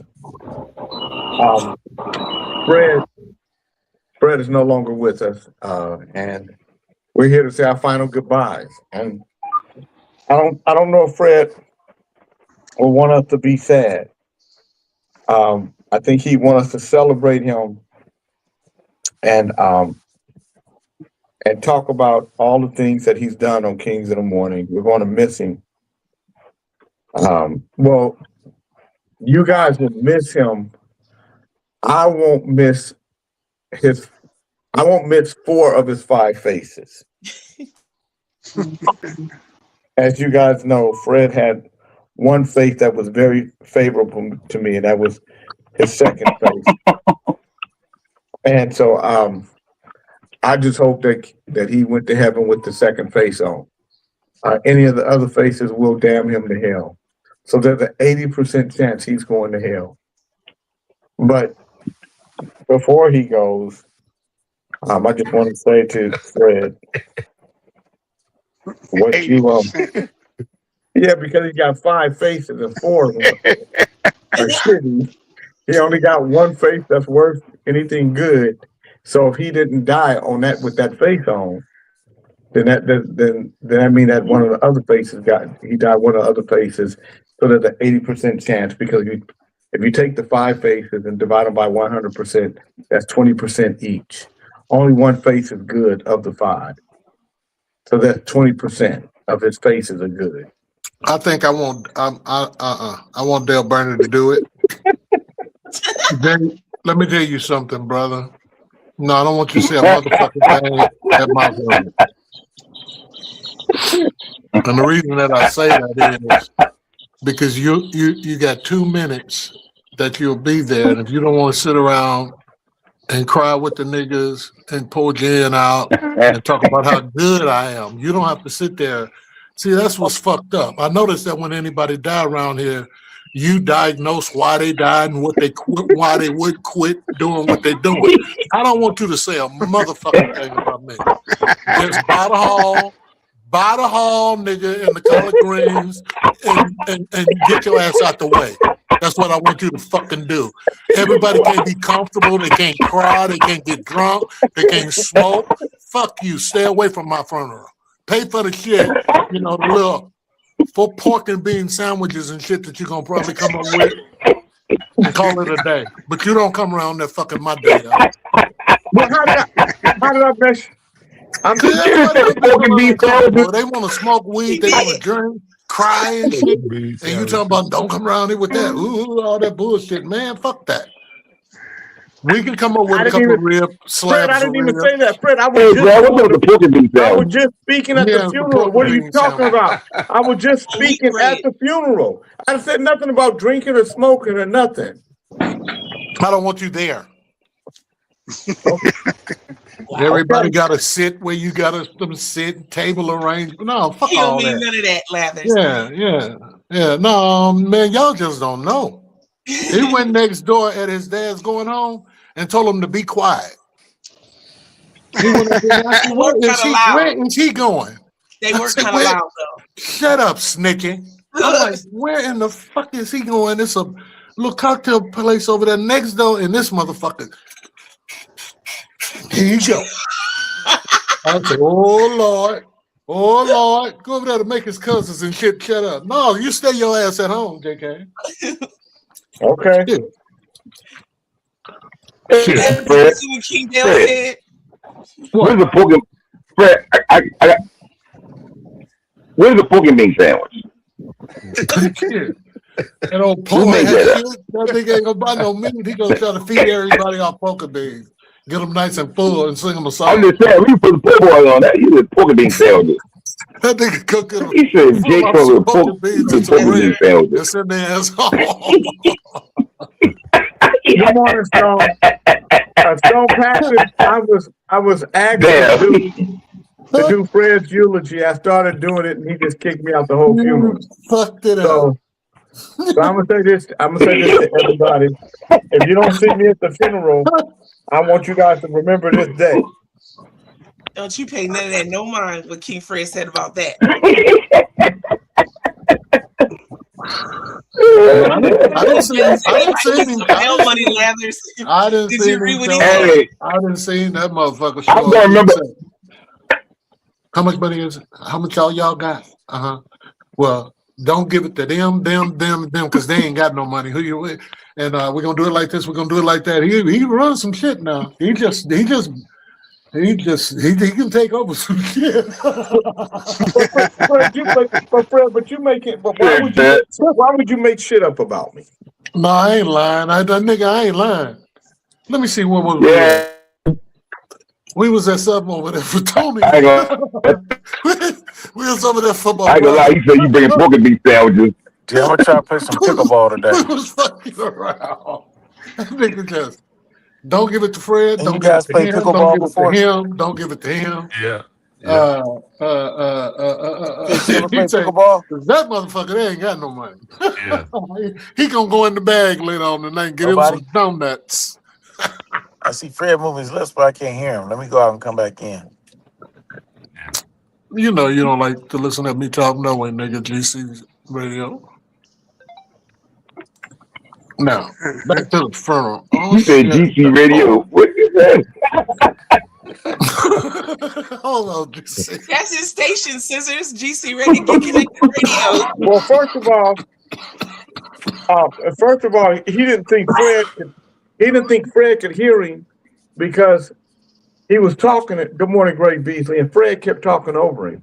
He didn't know Fred was basically saying, "I don't give a damn about No, you." the bastards made me write a 10-day Professor Keone said, demand letter demanding my car back before they even mark it stolen. So the fucker got 10 more days to chop my shit up or whatever the fuck You he's doing still with can't it. hear it.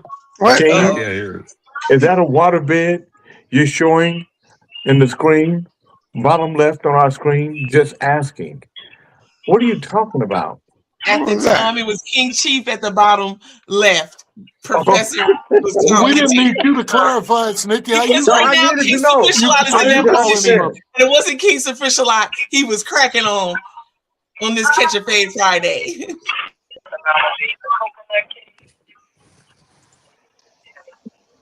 I don't know why. Fred, this is now the Fred Crosley Clowning Man hour. You just like to clown people. No, it's Friday. What are you doing? Which way is it gonna be, Jay? You gonna be up here or you gonna be down there? Which one the fuck are you doing today?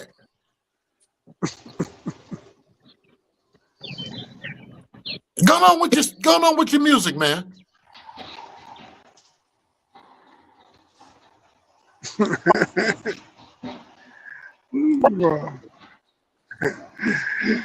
Or read us another death story about who got shot in fucking I'm gonna have Reverend Love oversee your funeral. First of all, I want to say to everyone here, thank you so much for coming. Fred, also known as Big Fred, and also Slow Fred, also Fred Morgan, because of some of his extracurricular activities. I want to say to you first, Fred lies in this box today because of his inability to tie. He didn't want to tie as a big fella. And he uses To tithe. many safe words. Tithe. Wait, you said tithe? Like gifts and Tithe. offering? Yes. All you had to do was tithe, Fred. And I would have talked to the big fella. He would have given you 5 or 10, maybe 15 more years, but you didn't tithe. And that's why you lay in the box today. And I'm going to ask other people here, if you don't want to lay in this box, go to Cash App with the $sign. Pastor Love Love. That's Pastor PASTOR. LOVELUV. I swear to God, I thought it was a train or somebody's car. Oh Lord! Keep talking real slow. Go real slow. Sound like the officiary at the funeral, Jay. Jay, let me play my song with you.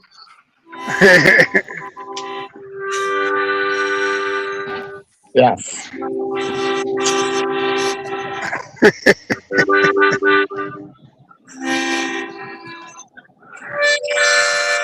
Preach, preacher.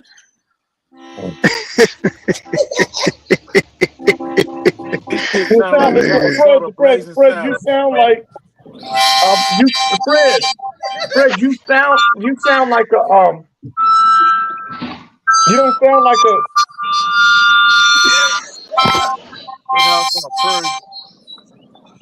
Woo! Thanks, Fred. Oh boy. Yeah, you don't sound good, Fred.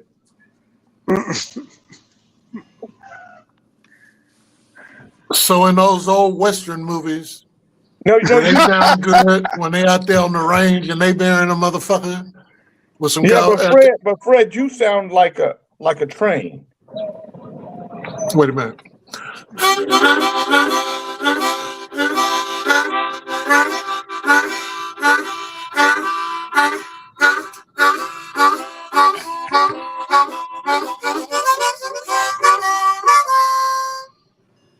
Get it, Fred.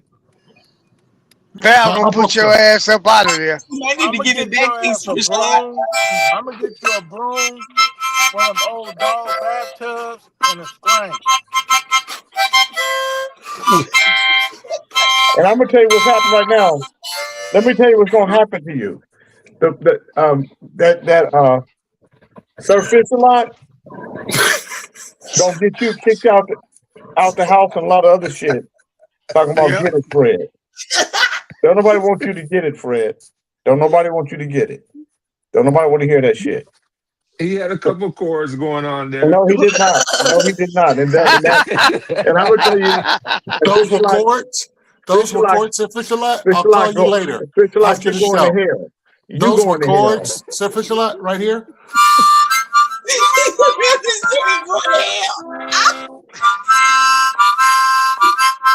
Is that a chord? That's a chord. It's something, all right. It said you blew a chord. It's creative, Fred.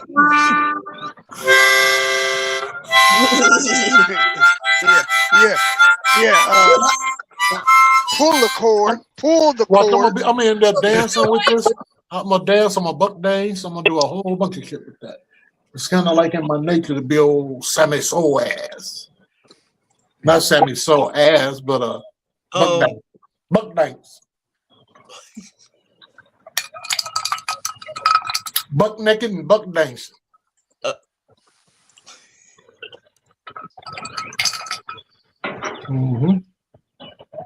Let me hear do a buck dance and play some buck dancing music. Let me see if I can dance to it.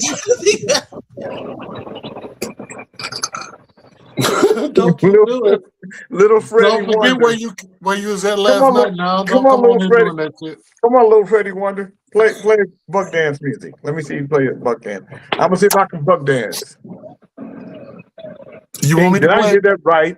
Did Big Chief say he wish he could play pickleball right now? Nigga, I can't stop laughing knowing what he looks like on that heavy duty elliptical machine. I'm waiting to see that rogue wave. Wow. Damn. I didn't know Pappy Le Pew could type. Pappy Le Pew. Mr. Elliott said, Fred, you are no Lee Oscar. If I work at it, and get, if I work at it and get my breath right and get my No, lungs, Fred, well, put that thing down. why are you always telling me to stop something? God damn it, you do every fucking thing, motherfucker. Play 2 pumps and a grind on the harmonica is what Greg Beasley.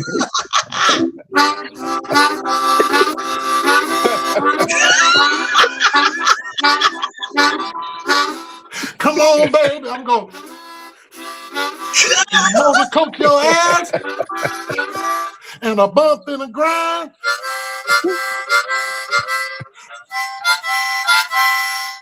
Wow. All I got. Oh.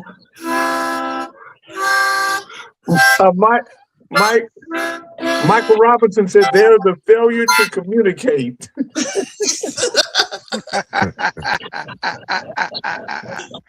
Hey, what's that Cool Hand Luke? Cool Hand Luke was a failure. Right. Okay.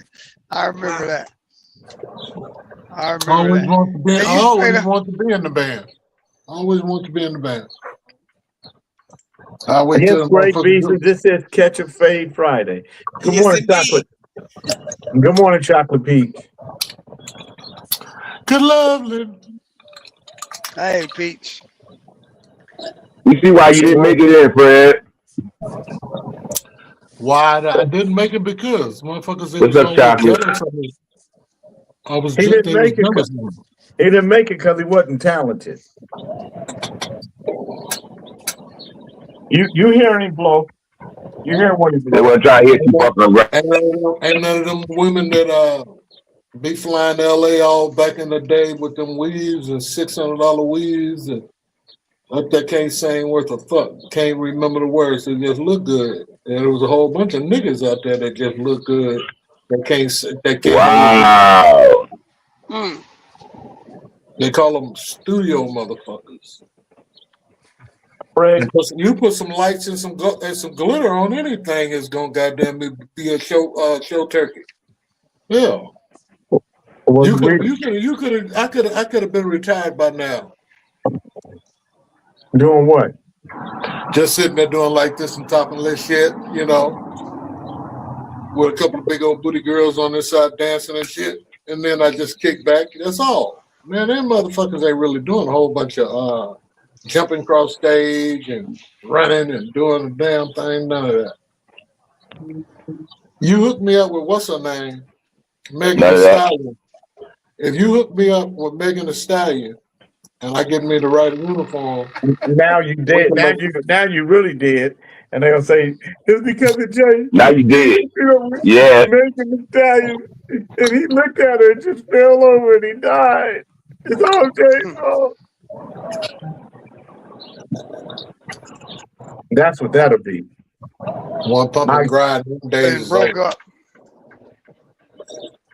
Yeah, your pump and grind. Let's get some. I wish you old boys were sitting out here. We get some watermelon. I got a screen that I can put up where them flies won't come in there. And we can sit out here on the back porch and really talk some shit. But Jay want to hurry up and get off the phone where he can go sit down there with his ICD big money, big friends, and get away from you lower crust Negroes. He can't wait to get off here. What you doing this weekend, Jay? Kicking some Domino's ass and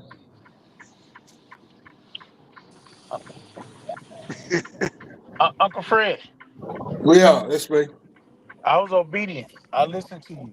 I keep this around when the smelly one comes around. Oh yeah, man! I tell you, motherfuckers. Follow your nose. I went and got me some. My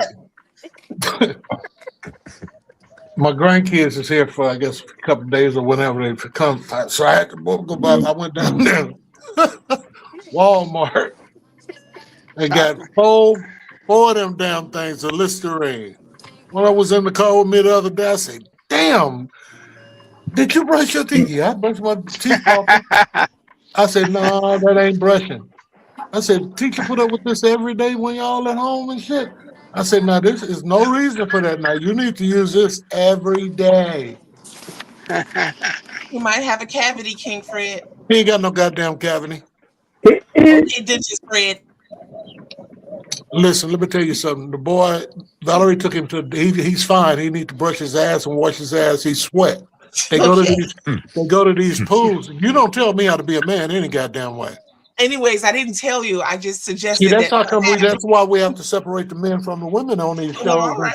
That's why we get queens and kings around this motherfucker. Well, this is true. That's one thing that you women gotta stop doing is button the fuck in. Thank you.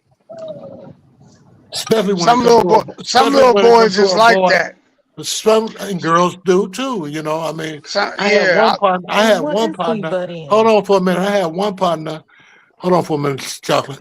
I had one partner. He was a single dad, and you know he done everything. He did it. His daughter, single dad. She's in college now for the 3rd year. I don't know. It's been 3 years she's been in college. But when she was a little 12, 14-year-old, she'd go in there run the water, just run it.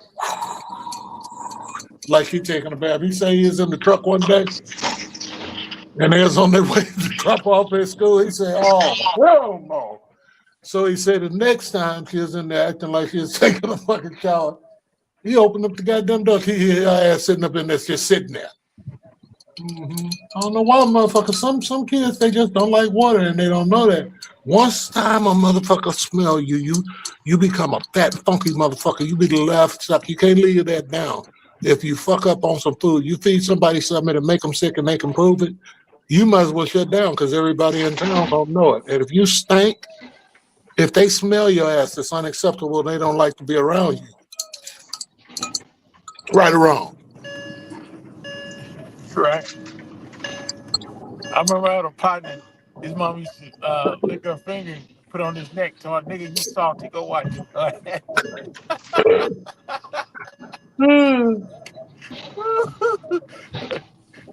I remember one time it was on a Sunday morning and we at church and my mama must have took her finger. No, we was taking some pictures down there on family picture or something, and she must have spit in her fucking finger and just went all in my eyebrows and shit. I'm like, oh Lord, I will wash my face every time from now on. I'll never forget that. Your parents would my daddy would take that nasty ass handkerchief out of his back pocket and wet motherfucker and make you blow your nose in it, and then he put it back in his pocket. Next time he see you sweaty somewhere, use it again. Used to hate that shit. Oh yeah, let me get that out, y'all. Oh. You might cut me one of them old crusty boogers. No. I remember that, Fred. You will? I remember that. Yeah, 5, 7 boogers in that damn handkerchief. I'm like, I mean, man, dude, I done heard you blow your nose in it. That was his go-to. Now you very seldom find a man carrying a hanky. What ain't it called, a hanky? A hanky and a pocket watch. Yeah, that pocket watch will get me messed up. I lose that. I got one. I don't even put that shit on. Motherfucker, man. Fuck, man. Oh, Bernard. I think I'm gonna have me a po' boy for lunch.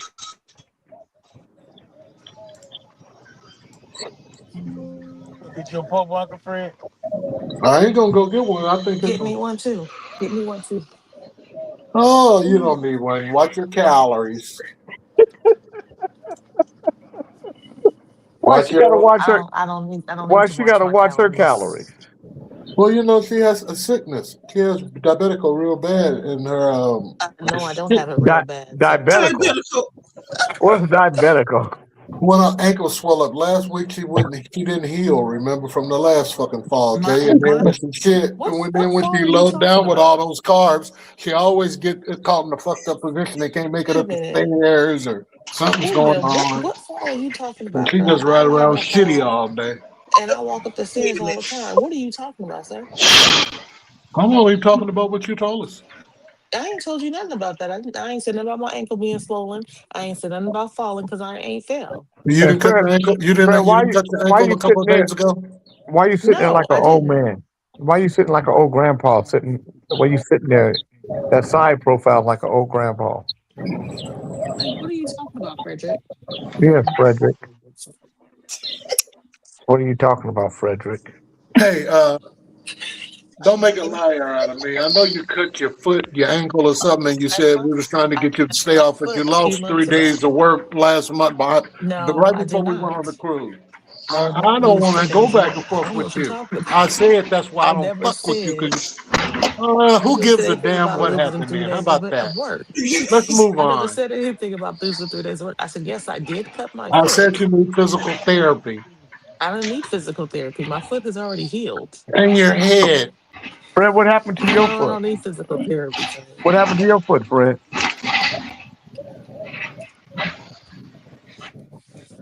You care to share what happened to your foot, Fred? It got broke. My ankle got broke. So you putting that on me. You broke your own ankle, and you want to say I broke mine. That was many, many years ago. I said that you had injured yourself, and you were talking about it. And Sufficient Light said, well, we need to get her off of it. That's when y'all trying to tell me to put my foot in a plastic bag. Dragging that motherfucker in the rain Yeah, like a sister, old that's wet the dog. one. Lord have mercy. And you 58. I'm 48. No. 48. Oh, I thought you was 58 wide. No, let me see. I was trying to measure something the other day, and it was 58 wide, and I said, shit. No. Be Chocolate nice, Uncle. peak. Be nice, Uncle. I said, chocolate. I couldn't figure out. I said, now they're all the way down there at Home Depot. And they told me to go get a double frame. And it was a 32, 50 something. I said, nah, I imagine you, I pull your picture up on the internet. I say, no. I'll have to get a larger dough frame for her and chocolate. Snitchy pulling her to come through that motherfucker at the same time. I say, I got something for that, sister. One moment. I'm gonna have to get a bigger door for her and Chocolate Peach to come through there.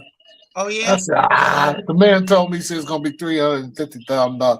I said, no, we goddamn me run their ass around the block 4 or 5 times and take them down there and let Jay goddamn me put them in the sauna. Mm-hmm. Speaking of sauna, you look plenty busy right here in this picture to me. Showers with Fred, 5 cup of noodles. You ain't got time to order no 58 wide, King Fred. Where do y'all get that shit from? You shower bag wearing. That's fucking gross. Oh, what you said was gross. There are a lot of photos out here on the internet about you that are ready to be leaked. You might want to be cool from your past life. Damn. Pull that last one back up. No, don't put that shit up there. I'm gonna sue you. Sue you about the fucking ass. I'll be damned. Put a shower cap on. Where they get that shit from? Don't worry about all that. Snitch Boo, we need to have a conversation. Oh yeah, what we gonna have? We better have some peace and understanding in this joint. No, you know what you really wanted to say. I thought you were gonna say you better have some cash. Well, you know that'll help. That'll also help. You gonna give me the whole print, or you gonna have to cut somebody else in, or what? Yeah, we got plenty of folks to cut in. No, we ain't got no whole bunch of folks to cut in. Nothing move around here without Reverend Love getting the cut. You understand that? Y'all gonna put that up at my wake? Love wants his cut. That's what's right. I'm going to say this, Fred. When you go to the big house, I can either be for you or against you. If I'm for you, you can make it in. if I'm against you. It's all that. I'm going to ask you right now if you want to make it to the big house. Get I want to over. make it there. I need a $2,500 deposit into my Cash App account as a tithe for the Lord. I'll be waiting for it. $ Pastor Love LOVELUV, and Pastor is spelled PASTURE. Pastor, not pastor. Pastor Love. I want you to graze in the grass of tithing.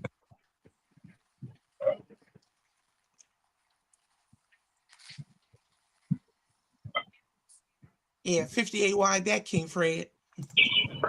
You hear the birds? Yeah, I hear the birds. And it's so peaceful. And that's the way I want you niggas to sit around. Oh, you want peace now? Now you want peace. Every day on the show, I want y'all to quiet everything down and just when you do your word of the day, I want you to just pause for a minute. King Gregory Beasley said you was gonna want to have peace in 30 minutes. He did. He called it. Whoops.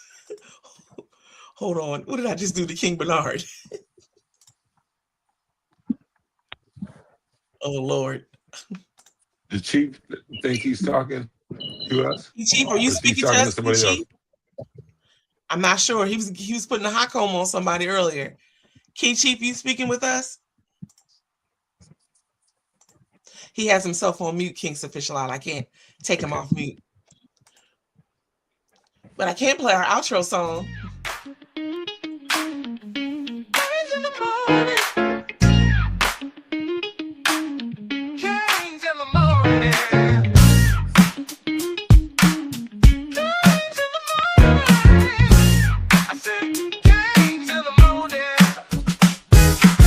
Show is over, but don't you cry. We're coming back, no need to say goodbye. 2 fun hours just flew by.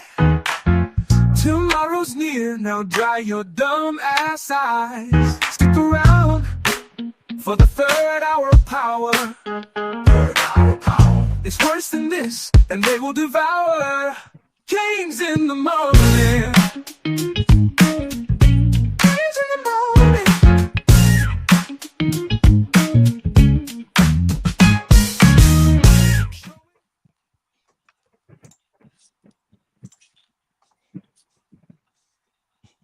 Uh-oh. You're supposed to send me that song, Snitchy. I know, you are correct, sir. It's on my list. I haven't forgotten. Let's see here. Hang on. Let me expedite that. Because you want to drop your bass on it. Hold on.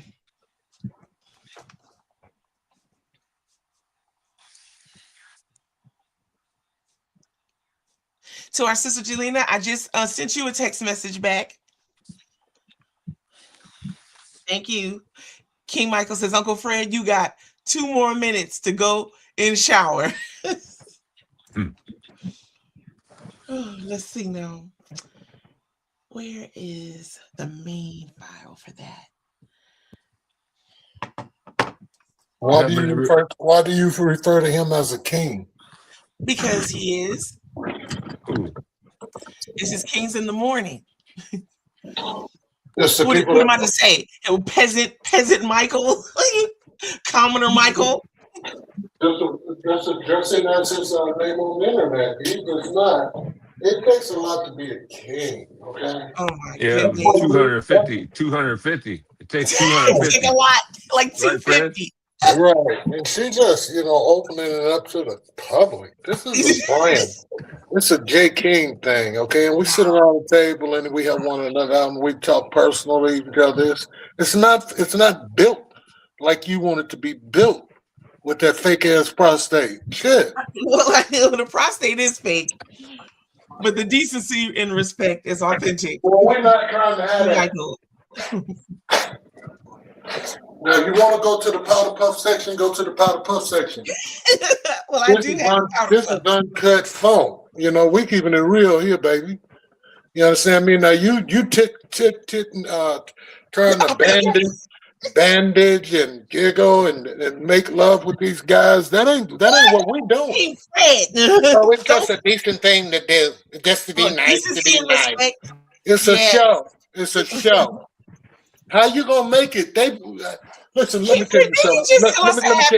Hold on. Let me tell you. To listen to the birds and have peace in our heart. Hold on. Let me tell you something, woman.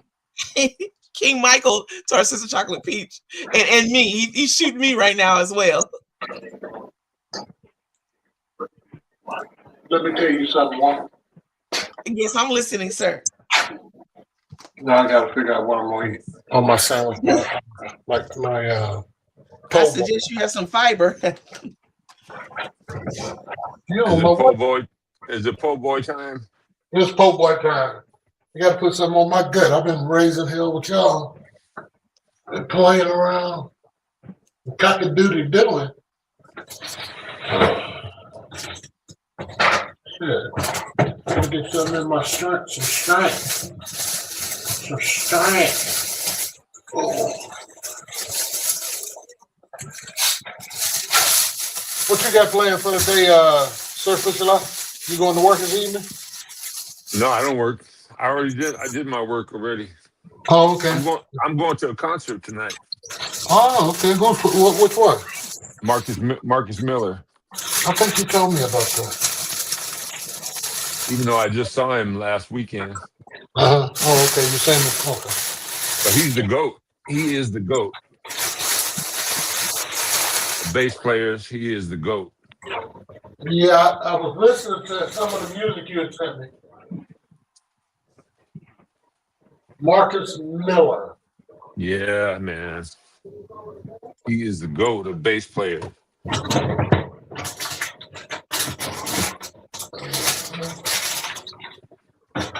His band is off the chain, too. Yeah.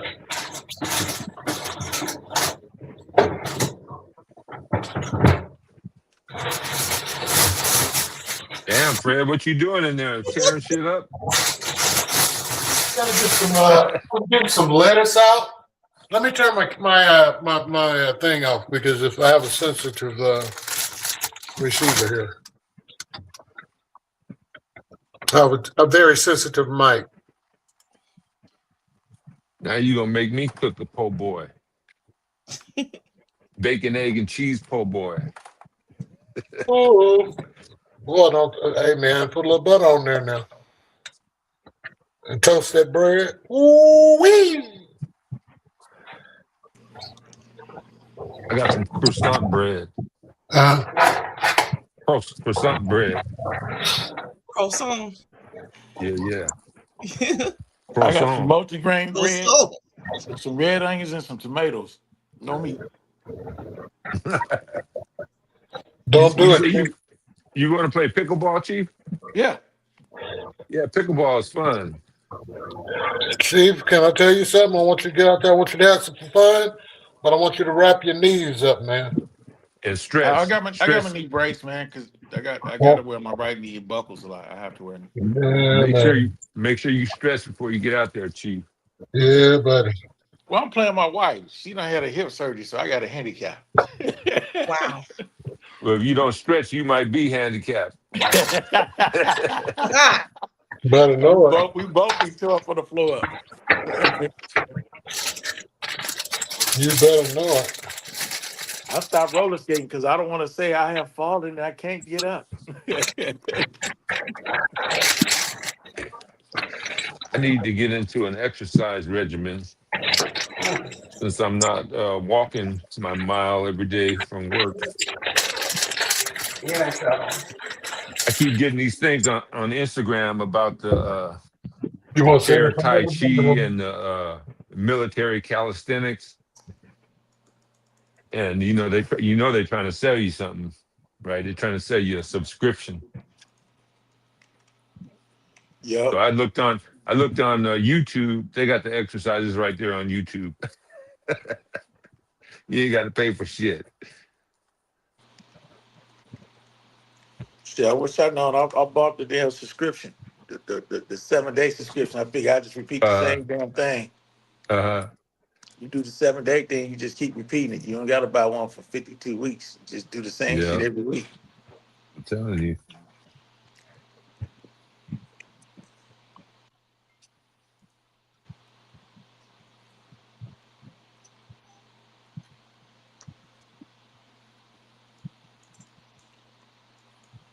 The TV show started yet? Steve? We got a lot of programming now. We got 2 more weeks. We'll go live about 2 more weeks. 2 more a lot weeks. of programming though.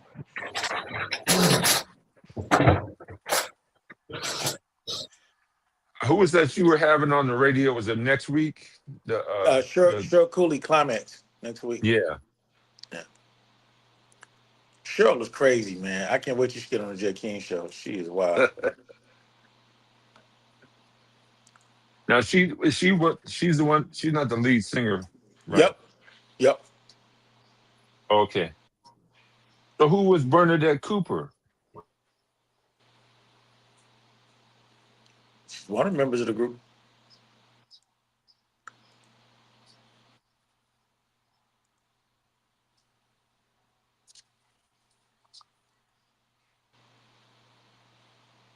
I don't know all the members.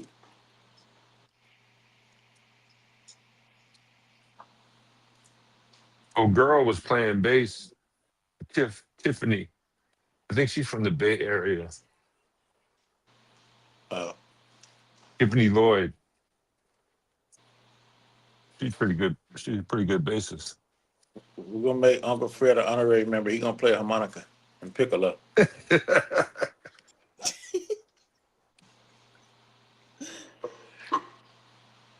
Hey, you know I can do that, right? I knew he was coming. I knew he was. Got him. Fish on. Got him. I'm gonna study it, and you guys are gonna be very impressed. Fred, you need to study that young man who was playing with War. Mm-hmm. That was playing harmonica for War. Really? Yeah, he's pretty good. I'm gonna check him out on the internet. I'm serious. I'm gonna get me some lessons. There you go. Yeah. Some professional lessons. And a better harmonica.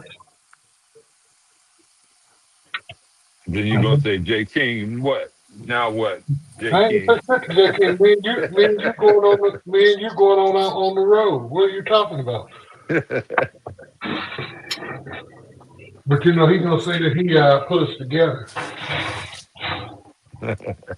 He gonna want 30%. Then Sneaky Pooh gonna want another something. I don't know what it is, but he gonna want. You know, I brought you brothers together. Snitchy gonna be our road manager.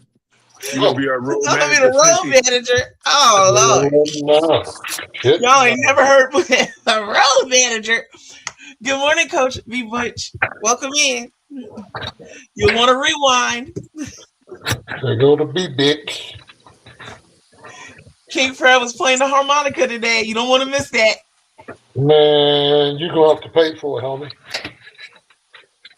Now don't show back up here.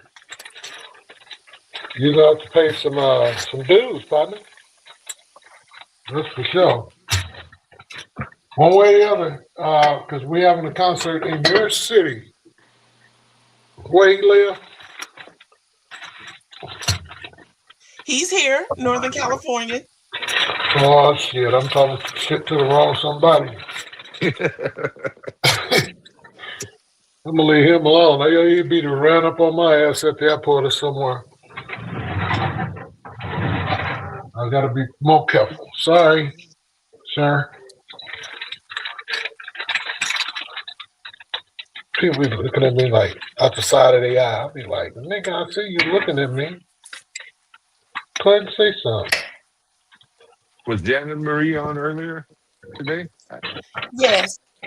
I was waiting for her to comment on the story Jay read about the woman that poisoned her husband with the drain off.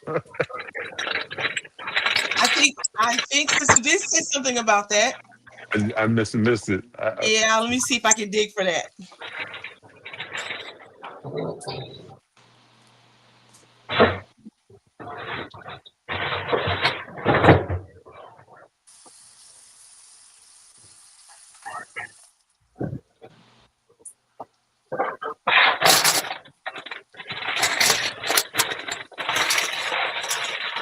We got to be careful, Fred. You got to be careful with this AI out here now, What's going on? because the women, they could be looking at, they can look up how many ways to kill their husband. Oh, shit. They been knew that. Shit. That's a stressful environment. Did you know 95% of men die from stress? Not 95. I'd really stretched it that time, didn't I? Yes. Or from spousal abuse. You have more or just as many women abusers than you do of men. You would be surprised. And that's a fact.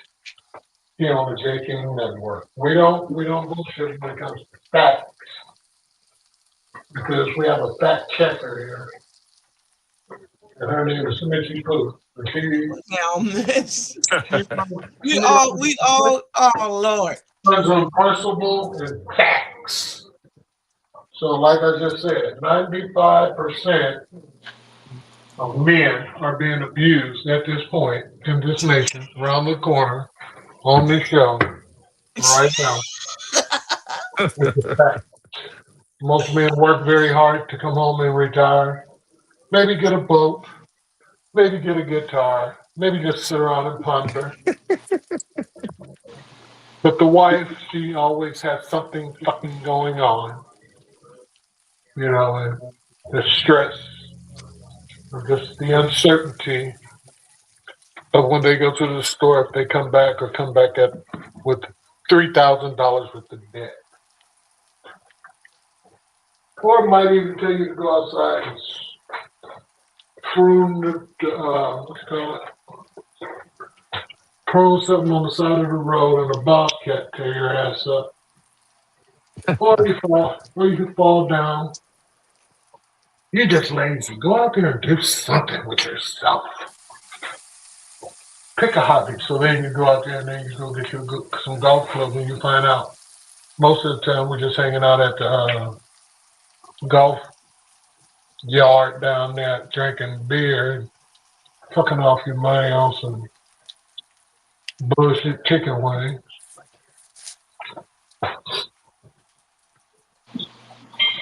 Listening to Bobby tell you his biggest lie you've never heard, worse than a preacher.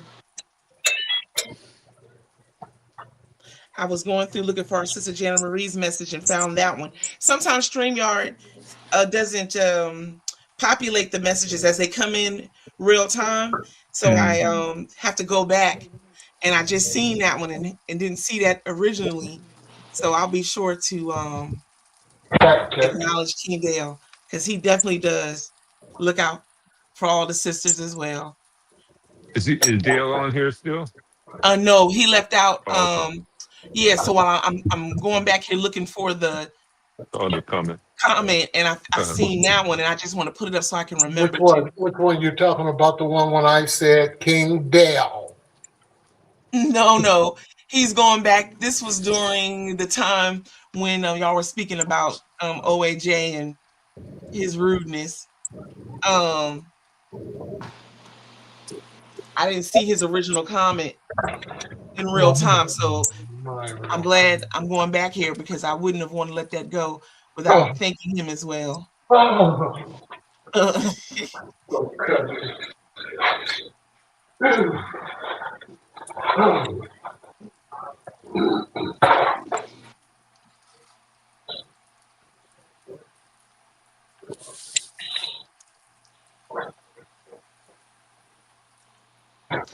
Yeah, King Sufficient. You're right. I think sister was gone to the gym by the time this Oh, came okay. up, because I'm looking through here and I don't see the typical comments I would expect of our sister. They're not here. So that means she was not here.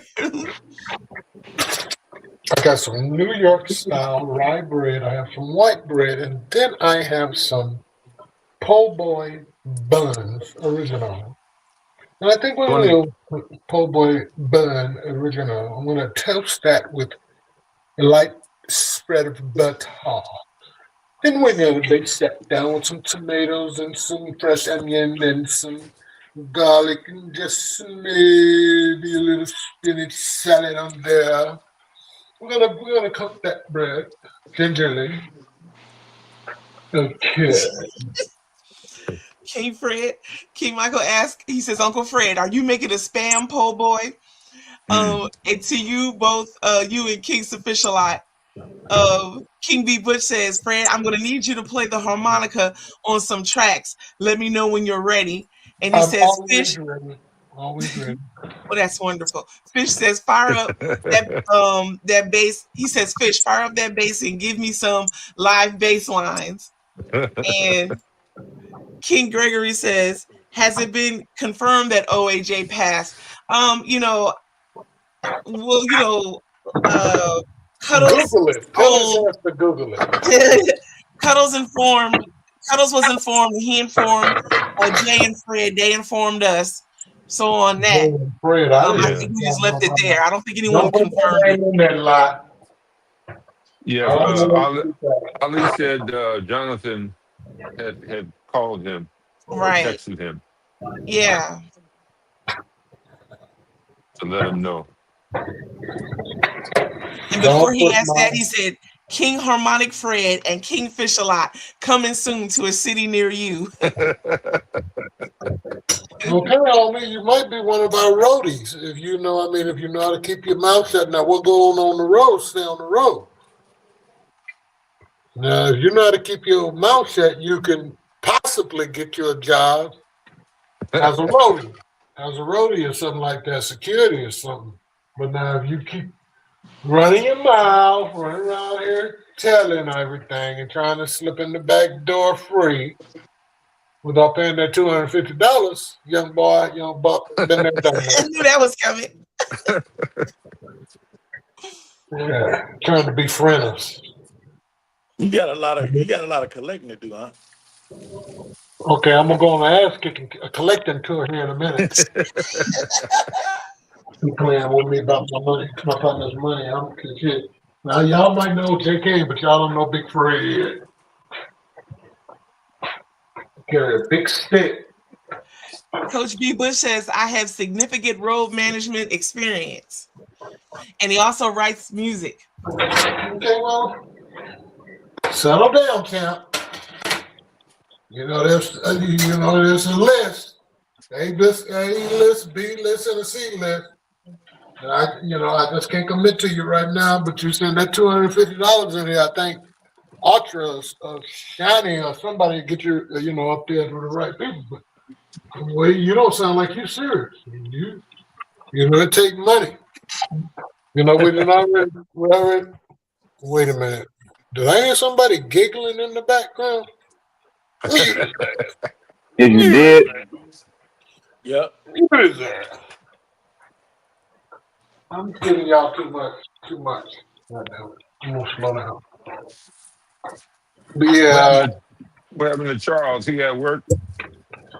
Motherfucker, shit. Not right now. He trying to get to the boy. He's eating, man. I'm right here. You know what that big motherfucker is? He's someone feeding his fucking face on Friday, trying to get something in him before he eat that. Before he hit that whiskey tonight and smoke that cigarette. Trying to put something on his belly.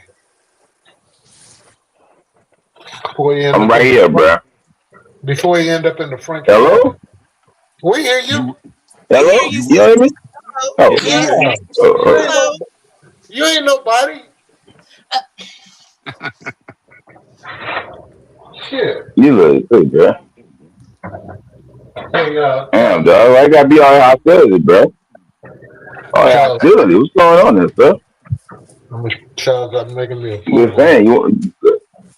Hey, bro. Look, I'm trying to keep everybody together. Everybody had poor boy in their life. Just one. You gotta have a couple of them. Just one. I'm a still Jay song. Life is like a poor boy. You know what I'm saying? Life is like a poor boy to me. Life is like a poor boy to me. You know what I'm saying? It's full of all kinds of unexpected things. Life is like a poor boy to me. Life is like a poor boy to me. Lathers was not playing that. He was not playing that while the song was going earlier. If everybody a star, who gonna buy the records, homeboy? I got a whole bunch of Man. Everybody a star in here. It's like a poor boy to me. You know what I'm saying? My song, man. Come on, man. KB Bush says you guys will be a walk in the park. Try being on the road with hip hop and gangster rap. Talk about being on your P's and Q's. Man, see, that's why I just can't fail to realize that boy don't understand that everybody here is 60 or older, and we've been out there in them streets, man, so we know what's out there. You understand me? We got our head on swivel, young boy. You understand me? Everybody here retired, he was sitting around just kind of chilling, homie. Now I'm giving you game and wisdom.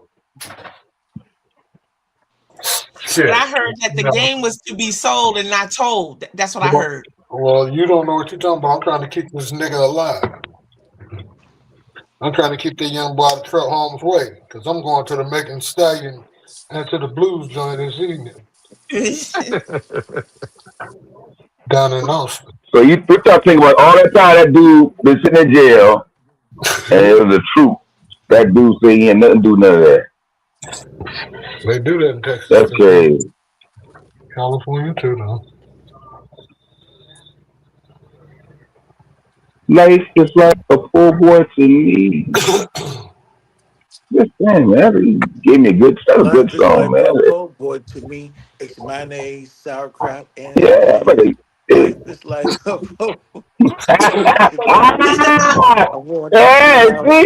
see, y'all like that idea, see? Y'all like that.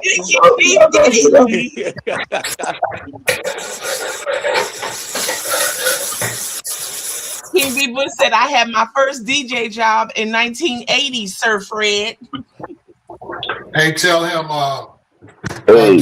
Jay used to use a mixer and shit like that, and 2 turntables and shit like that. 1980, nigga, you okay, I respect that. Okay, you know how to turn music. He a DJ. You used to DJ, homie? Oh, he from Vallejo anyway. He Northern California. Hey, let me leave you alone, Mike. I told you I got a lot of respect for you. And for all the mathematicians out there, he wants y'all to know that was 45 years ago. Okay? All right. Well, we're doing it digital now. At least you know the theory and the concept of it. You're not a fucking one of them young punks that are studio rappers. Them wannabes. I respect you, homie. I'm just old Christian man from the hood. I talk a lot of shit, but I'm just old country boy, man, from Vallejo. Trying to get my partner to put me on. That's all. I just want to be successful. You dig? I just want to be successful. I want to be in the group too, you know what I mean? I want to be on the receiving end. Yeah, there's nothing wrong with that, Charles. I want to be on group too. Well, Charles, what you can do, you got so much knowledge. Let me tell you something, sir. Here we go. You have so much knowledge in the retail and the construction. I'm talking about as a supplier, what's in demand, what the cost is, what the material is.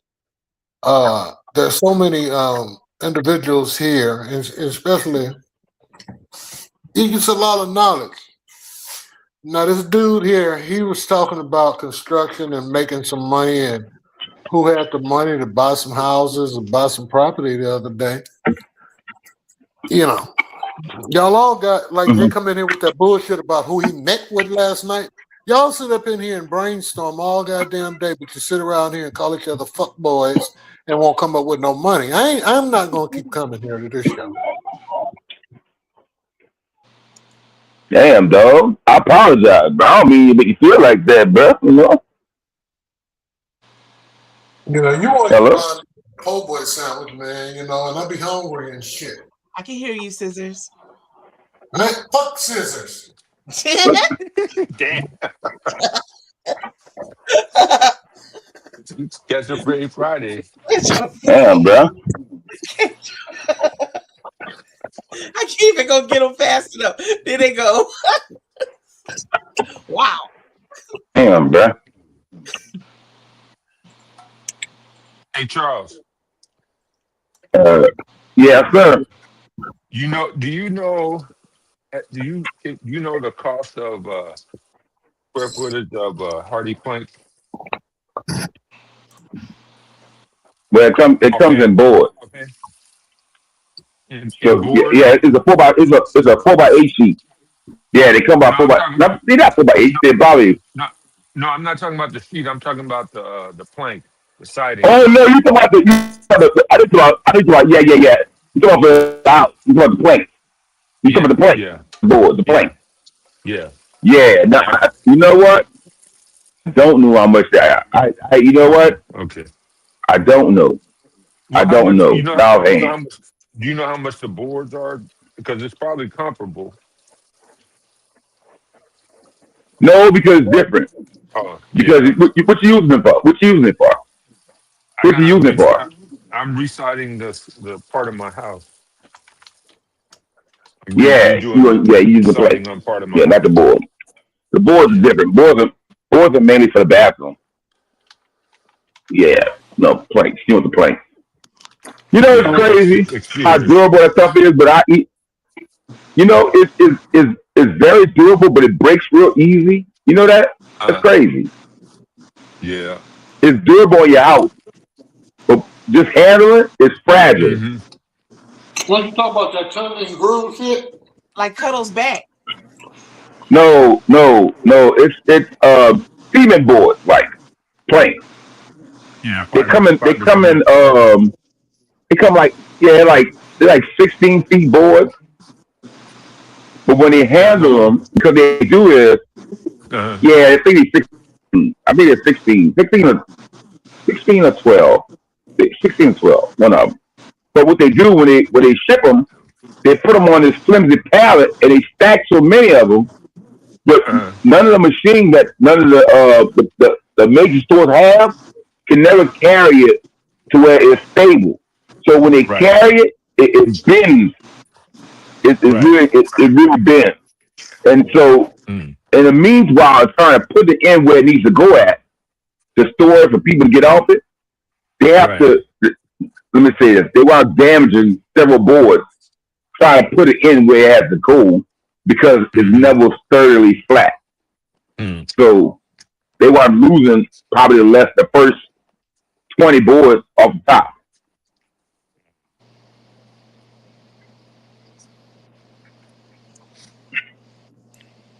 That stuff was fly off the shelf during COVID. I couldn't keep it in stock. Hey, Joe. You know that Tyvek stuff that they wrap a house in and they put on that model? That tongue and groove up inside on them houses. Is that good for where he lives? Wouldn't that be more cost effective? What? No, so Tyvek is just a barrier. That's all it is. It's just a barrier when you close your house up. Talking about the material, the tongue and the groove on the outside. No, Pray, that goes on underneath. Yeah, it's a moisture barrier. That's all it is. And then under the side. Instead of putting the siding up there, how come you can't put that barrier? No, and then put that tongue and groove siding up there? No, you do. because there's nothing missing. Because with the siding gonna hold on, not the tie bet. The fucking the joints, the $6, whatever it is. The third. Yeah. The third. Yeah. Yeah. Yeah. The joint. I got the third. Well, don't you think that Now, you know what I learned? Sufficient. You know what I learned? And I'm sure you already knew this. I didn't know that when you go with bigger studs, they make the house seem larger. It is, but using 2x6s instead of 2x4s. It makes it what? Make the house seem bigger.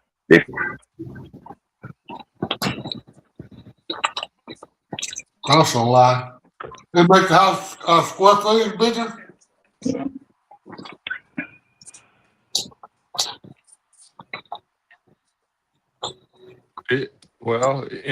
It does make the house bigger in a way, but it doesn't make the interior bigger. It makes the outside bigger. Mm. Yeah.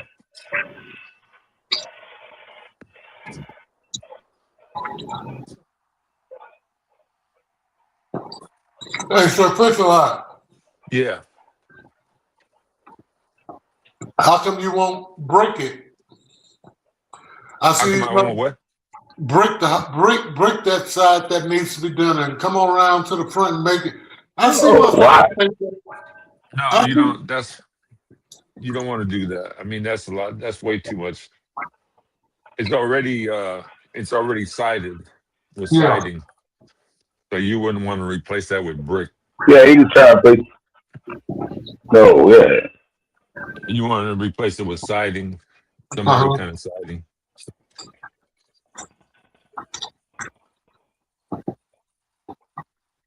I just want to take the siding off and put new top on, and then put new siding over it. Oh, okay. What you think, Snitcher? You're not trapping me today, King Fred. You're not trapping me today. Try again on Monday, sir. Mm-hmm.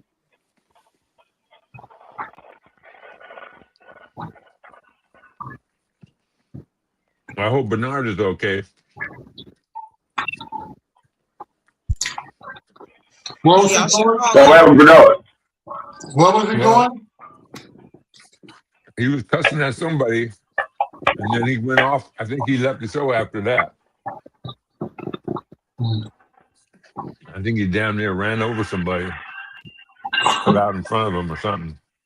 Yeah, somebody jumped in front of him.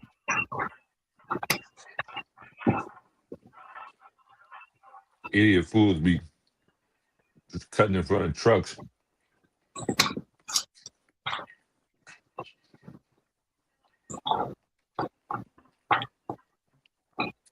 They be having a death wish. Mm. Oh yeah. Woo! Don't get mad. Y'all know my sound was good. Oh yeah, we can hear that. Yes. What kind of channel you got? Po boy. Hello. You got po boy. Your brothers is looking for you. Want to make sure you're okay on the road. Last everyone heard you was giving somebody the business. No, I'm in the port, and I can't get no reception in here. Okay. Yeah, somebody cut you was messing around on the road. You had to let them know that's not tolerated. I'm in this port. I'm in that port, and you don't get no internet over here. Okay. I'm surprised the goddamn phone was working. Well, I'm glad it did because we were worried. So we wanted to call you because you know you loved. So we're gonna make sure you all right. Our sister Chocolate Peach giving you throwing up the peace sign. She at the salt mine, but she giving you the peace sign. She's confirming that you are loved. She's confirming, yes, that is true. I gotta get on that and tell Chocolate Peach for her. Chocolate Peach go on by herself on trips and door dashing, and she ain't nothing but 4 feet nothing. But she tough though, sister tough. Don't play around with her. Yeah, she's tough. She give you a little taste of that 45. Well, I think it's a 9. I think it's a 9. She put that 9 on you. She ain't gonna do nothing. Listen to Scissors. Scissors, no. She had to pull that 9 on him. She ain't gonna do nothing. I'll get back on there. They on there? Yeah, we still on here. I don't know how long we gonna hold, but we'll be backstage. We'll be here till you get off of that port. Damn it! You hear King Fred? He said we ain't leaving until you get out the port. All right, love you. Cool. So long as he all right. Life is like a pool bullshit.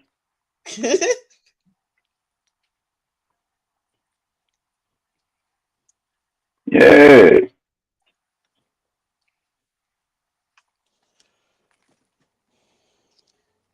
Oh, hello. Yep. Hello. You hear me? We need to make that cake today. Okay. How much bacon you do you do any bacon, Snitchy? Do I eat bacon? From time to time, turkey. No, do you bake? No, do you bake? Do you bake? Sorry. I can bake, yes, but nothing like our sister Chocolate Peach and our sister Dion and big sister Terry and them. No. Like German chocolate cake, no. I can make you a pumpkin pie though. And that's right, I bet. I can make you an apple pie. I can make you an apple pie. I don't want to sound. Don't you do it, King Fred? Then don't you do it, then. Which one do you like better? That didn't sound right. I ain't gonna lie. The pumpkin pie didn't sound Do right. you like pumpkin pie or sweet potato pie, Sir Fisher? Sweet potato. What? Sweet potato. Potato.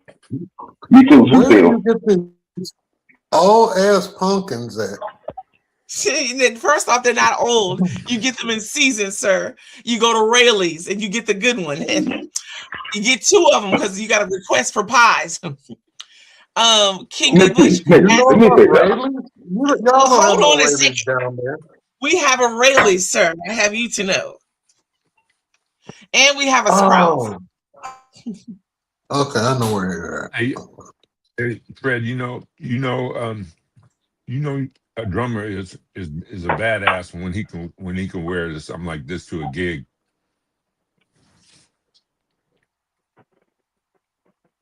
I think that's kind of cool because Animal is a drummer.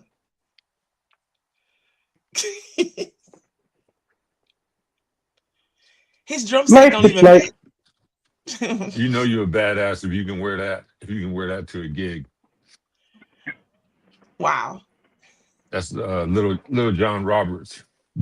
Ah. He done played with some of everybody. King B. Bush, I didn't see a post to King Sufficient a lot here about pricing. Oh, no. Yeah, no. Let me look. Hold on. Because it must have come late. Boom. Look, here we go. He said it was at Jones Fine Fox Lake Charles, Louisiana. That might have been his DJing. Charles knows where Lake Charles parties. Look at King Gregory was laughing. I missed it. That came in late also. Here we go. Fish, you're looking at $8 to $15 per square foot, depending on your preference. Half of that, or 4 to 8, for just the materials, he said to you. What about trade discount? Is that retail or is that for what? Is that trade for what? The Hardy Plank B. Bush. He quoted Man, Hardy Plank. You should. But you know what, though? I think that hardy plank would be depending on where you stay at, though. If that's a preferentially a material used more where you are. Yeah, we use That's one thing, because everybody don't use that. You know what I'm saying? Yeah, because I would, especially in that cold weather. Yeah. Yeah, so it depends on where you are, who use a lot of it. A lot of people don't use hardy plank on housing, like talking about it. Mm-hmm. So it depends on. I feel it depends on where you are. Because look, the more you use it, the higher demand, the higher the price you gonna pay for it. I'm gonna be honest with you. Yeah. You know, it's like copper now. Like copper is becoming so much a high that people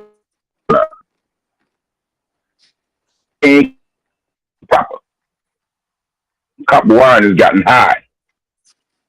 It used to be like a 12-2 250 volt used to be something. It's up to 104 something now. 170 something now. A roll. Just saying, you got it. Every day the prices they fluctuate. I'd be lying if I tell you they don't. Matter of fact, I give you some crazy news. So look, it's still that major. Yeah, yep. And look at the crazy part is the junkie learn how to take it from the major metropolitan cities for life. Mm-hmm. You know, so now your cities are now running aluminum wire underground instead of the copper because they actually pulling that crap. You look over YouTube and see people like using trucks to pull that damn copper line out. It's crazy. Yeah. Man, I seen do that line. They hooked that there thing to the back of that truck. And that truck pulled all that copper out of there. I'm talking about, man. I know they made a good run. They made a good run. It's crazy the way people out here doing the things they do. I'm telling you. Don't close your eyes on these people out here. They'll rob you blind.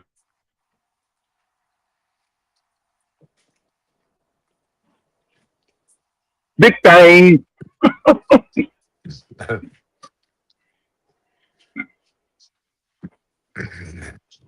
Is it getting hot down there in Louisiana? Yeah, so look, a foot. Is it hot? Yeah, is it getting hot down in Louisiana? You say it's hot down here? Mm-hmm. Oh hell yeah, it's hot down here, bro. I'm sweating in the store where I work at. It's hot. Humidity is bad. Hell yeah. I said it's hot as peas knuckles. B. Bush, what was the material price again? You said was it 4 to 8 for just the material? Oh no, I'm like, look, OSB, OSB. 8. Scissors. Your signal's cutting up, Scissors. We can't hear your whole thought. I think after that he said the material. And then he said half of Oh yeah, okay. 4 to 8. And then did you see what he just posted here? He said yes. Mm-hmm. Okay. And before that he said that's the going price in Sacramento for contractors. Mm-hmm. It will vary depending on your area. Okay, thanks, Coach. Yeah, it's probably similar up here. This is what happens. You know, I charge you extra $1, so they get charged extra $1 for something. They're gonna charge somebody else for extra $1. Somebody else will get extra $1. It's like a tariff thing. Mm-hmm. Every time I gotta pay extra for something, somebody else gotta feel it. Somebody else gotta feel it, and then it trickles down straight to the people. And that's what happens. The people feel the wrath. And you like, man, and everybody look, let me tell you something. And when you hear it all day, poor man make it. All day. I'm a poor man that's trying to make it out here, man. They'll be raping me out of here. I hear you. I'm just a poor man trying to make it. And you know, now it's got to the point. A lot of contractors come to these stores, right? Now they going to the major like wholesalers now. You know, they're trying to get the deal from the wholesaler, and the wholesalers they get it big enough where they can make the deal. They can say, yeah, well, you come to me. Hey, I'm gonna sell you X for whatever ever for whatever. Because especially who own their business, which do their business like with us, they got special accounts and all that stuff. So we depend on those people like that. They're making us push.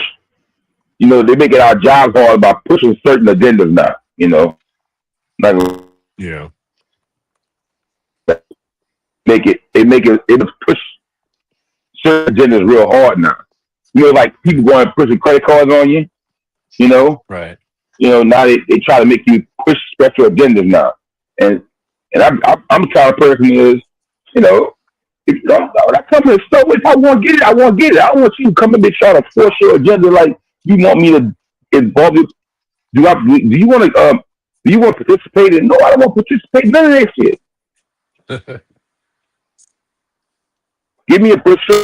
My goddamn day. If I want to take a look at it, I'll take a look at it. But other than that, leave me the hell alone. And I'm gonna tell you something. You do now? I'm gonna tell you. That's why they get pretty girls. They get people who look a sport, to introduce you things because you're more acceptable to invite somebody to talk to you that looks a certain way or sound a certain way. Yeah. Mike Robinson, I'm an architect.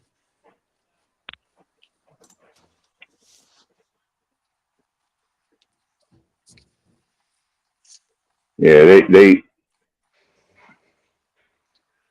push that agenda down your throat. Where you at, Charles? I'm at the house getting ready to go to Go into Mama. Go to a repair. Yeah. Walked into mom died. I just found out my mom might have cancer. Oh no. Shit, man, it's crazy out here, bro. Yeah, man. My sister, my brother, he going through it on his end. His wife got cancer.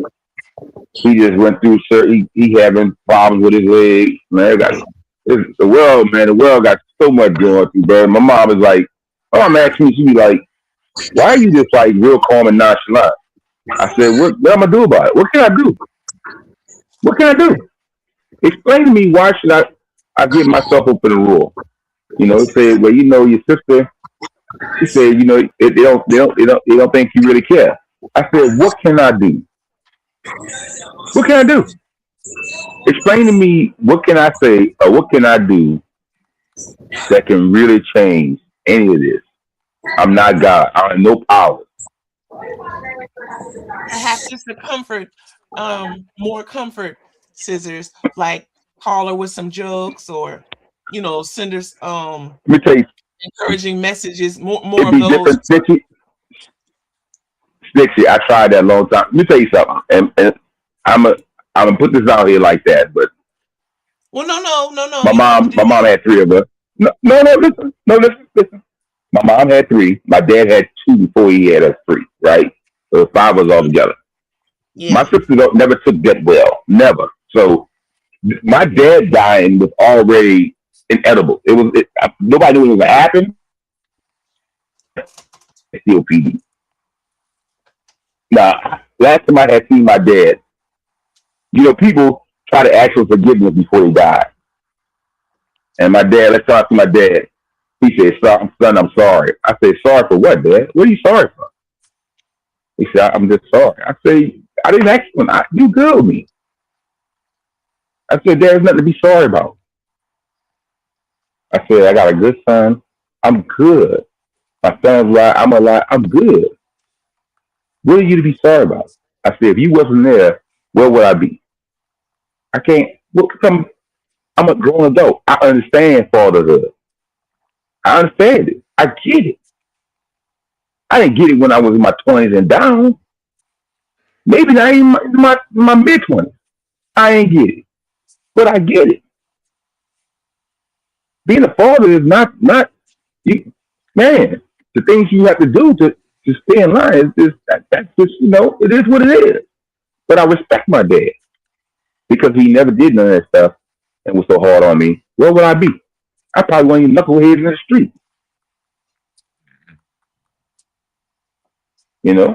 I get it. And then the day I supposed to go take a ride to go see my dad and spend time with him, he died before I get up there. I'm just saying, what could I have done to change all that? What could I have done? That's nothing. His dad had Alzheimer's. What could he have done to change that? He can't change that. Yeah. And I understood my dad was going. When my dad got to the point where he couldn't control himself anymore because the Parkinson's had started losing, you start losing your muscle control. And they tried medicine slow as possible, but he was losing his manhood because now he's to the point where he can't. He's suffocating. He don't like that. So in my mind, I already knew it was done. When they called and told me that, I said it ain't gonna be long. I'm at peace with people doing life. I don't have no problem when somebody goes through something and that happens. I'm not God. And I can only give my condolences, only do so much. I can only say, man, sorry for your loss. Apologize. I'm sorry you're going through what you're going through. But in the end, it's up to you. You have to learn your own grievance out. And my sister going through the whole thing, she done everything. And I told her, I said, just think about if you wasn't here. If you didn't have your business and the money you had and the resources to do what you did for Dad, where would he been at? I said, my mom my mom's like 5'3", take care of a man who's like 6'3", 300 pounds. When he's falling on the floor and all that. My sister was able to bring him in the house, get machines to pick him up, all that stuff. A room that he could lay comfortable in. She had a great husband to help take care of him, put him in a chair. She had a resource to make sure he got to the hospital, everything. Just saying. You did your part. But through all that you did, you still grieve. I can't do nothing more for you. That's just, I can't do nothing more for you. You got to find, in your mind, you'll find you did it all. You did it all. Matter of fact, go ahead and glorify yourself. Because to me, let me say something to you. And this is me. And I tell you this. I got friends who have money. And they don't show it they got it, but they got it. I got a friend, he got crazy money, right? But guess what his everyday equation? He's driving a little bitty truck with the front seat on the passenger side clogged with a bunch of shit. He called that his Bentley. In the meanwhile, he got one sports car and one luxury car that sits in the garage that he barely pulls out. Just saying. I don't, and we sit around, smoke cigars, laugh, BS all day. I don't ask that man for a dime, and I don't look at him for a dime. I hang with anybody. I don't care. We cool. I don't glorify people's stuff. I don't put nobody's status above another person's status. We all people. I feel like if you come in contact with me and you can talk to me, we on the same level. That's the way I feel about it. There's some people, and there's some people, man. And I'm gonna tell you. Can I spend the night? Say again. King Fred asked if he can spend the night. Look, do what you want. Do what you want. You gonna cook do what you want. You gonna cook in the morning? Nope. God damn. He ain't gonna cuddle. Nope. He ain't gonna cuddle either. I want him to make some grits and some eggs and some fried pork chop and shit. Nope. No. So what we gonna eat, Nope. man? Cyril. Breakfast po' boy. A breakfast po' boy. What are you gonna A put breakfast on? po' boy. A crawfish po' boy. What time are you gonna eat? What time you gonna eat in the morning? Hey, Charles, how about crawfish And with eggs and see, Fred won't come down here and get some. Fred can't eat all that stuff. I don't know why you asking about it. You know what I'm saying? You know, I probably bring some fresh donuts. And the next minute, they say Big Charles chill Fred ass. He gave him a dozen of fresh hot donuts and he ate them motherfuckers. I'm just saying, man. No. Yeah, but you know, I and my mom was like, leave it out. My mom just said, son, she said, she told me because I told her, I said, look, I said, I know, Ma, you know, because she's been tired lately. And I said, Ma, I said, I'm just letting you know. If something happens tomorrow, I'm at peace with you going to your husband. That's what you do. I'm cool with it. Because I told my mom something a long time ago, and she still to this day told me something. Because she was tired a while back, and she just felt like to lay it down. And I told her, because my dad was still sick during time, and I told her, I said, if you go before him, he's not going to be able to handle it well. Don't do that. He's not going to be able to handle it. And my mom said it changed her whole point of view when I told her that. Mm. And so she rolled back up, and she became strong enough for him again. Because she was taking care of him by herself. You know? Yeah. So if it's time, and my sister was like, because my mom liked to smoke that little pin, right? And so she has this 2 centimeter thing in her lung. I said, well, Janet, I said, let me say something. I said, I'm not as scientific as you are. You got your medical in your background. But you know your grandfather died from lung cancer, right? And he didn't smoke not one bit. Her dad died from lung cancer. I said, so you don't know if it's from the pen or from whatever it is, but let's deal with the fact that she has a thing. So now on Tuesday, she's getting the biopsy. I said, the best you can do is you and your husband say your prayers and for the most. She said, why are you telling me? I said, because you know how I am. I'm not built like that. I feel like the world will is the world will. I have no control over it. All I can do is try to deal with it my best way. You know.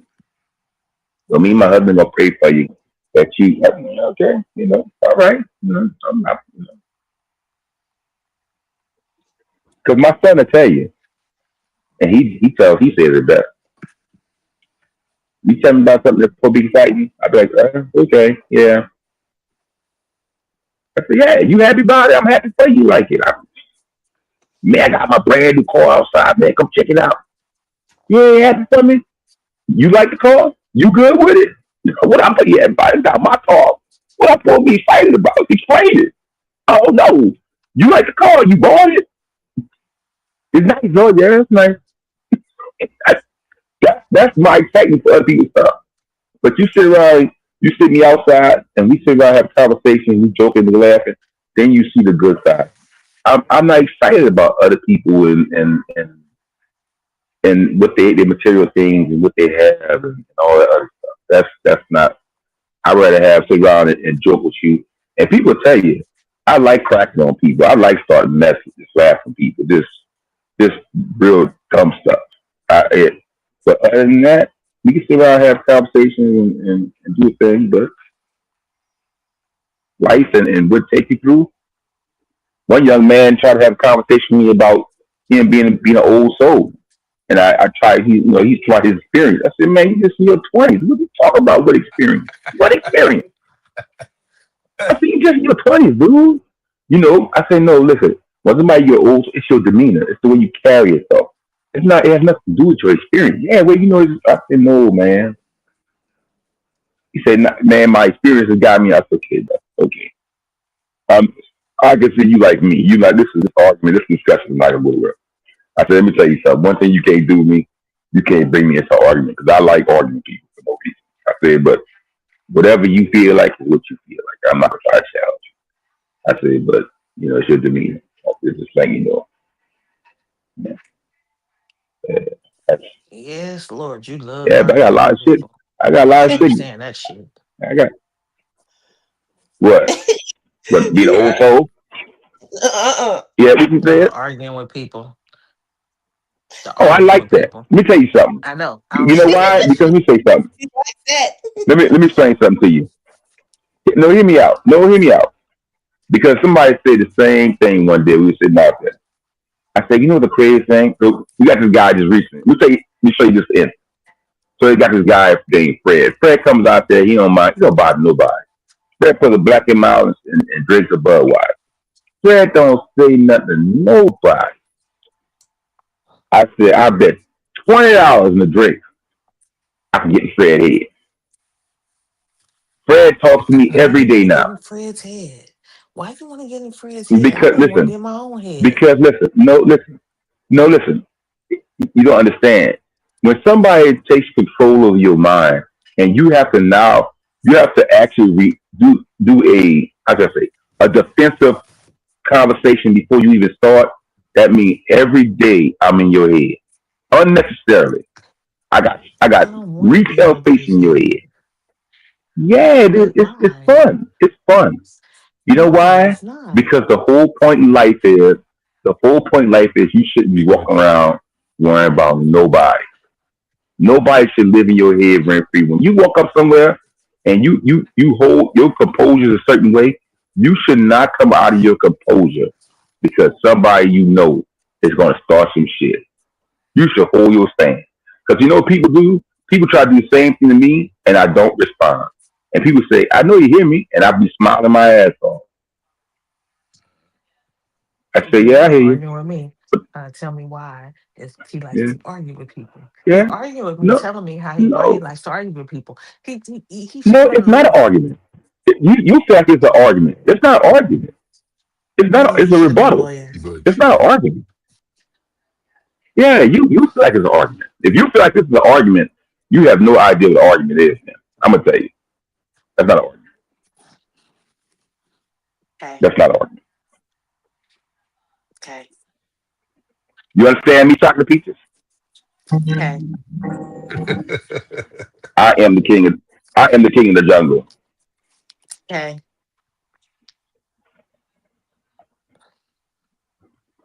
When Daddy talks, you listen. B Butch, what's the color? What's the color plus? Is that a one you don't have to paint it, or it comes in certain colors? Plus, what a hardy backer? A hardy Yeah, plane? yeah. No, you don't want. You want to color your hardy plane. Hardy plane come in yellow. Why would you want color They have hardy something. plus? That's that, They have some. They that's have a something special called order. color plus. They have something called color plus. It's probably more That's expensive got to though. be a special order. Yeah, it's Yeah. probably a special order. All right, come with color on it. You don't want that. Because what you gonna do when half the boards are broke? You can't. Well, just saying. I think I need to call I'm telling Fred. you, they damaged I that think shit. he and I need to How, talk. how long they say the boards are? Sufficient lot. I didn't look yet. I didn't look yet. I didn't Hmm? look. I just pull up the website because the B Butch was telling me to use Because you know what else they one. sell in concrete boards? They sell deck boards like that. It's like a mixture of a concrete something. Those boards are real good too. Mm-hmm. But again, now those are not so breakable, but they heavy as hell. Yeah, I used some of those on my porch on the stairs. I got to redo the whole porch with it though. Yeah, those things are I real know good. Those things they they come don't in break. 8 foot. They come in 8 foot boards, Charles. Yeah, those Yeah, come in I think. 8 foot boards. Yeah, I can't remember the Yeah, they name come of in it. 8 foot boards. And They they come come 8 in and like a 10. I brown. forgot. Yeah, it's a brown. Yep. Comes in a brown. Yep. Yep. And they use They use locking clips they have with it. You got special locking clips that use to interlock with it. So instead of you nail them to the board, you clip the board together and use the piece in the middle to screw it down to the joint. Or like a tongue and groove. Yeah. Yes, but the piece is used like a tongue and groove. Yeah. Mm-hmm. Yeah. Those things are real expensive. A lot of people like use down deck, but they don't have the money for it. Those things are real expensive. Real expensive. Stupid expensive. Nobody ain't got the money for that. You got money when you play with that one. Yeah, I got to see if I can still get a trade discount now that I'm retired, because I used to be able to get it direct from the manufacturer. Really? Oh, I think you be in architecture. That's why. Yeah. Yeah. I forgot. Yeah.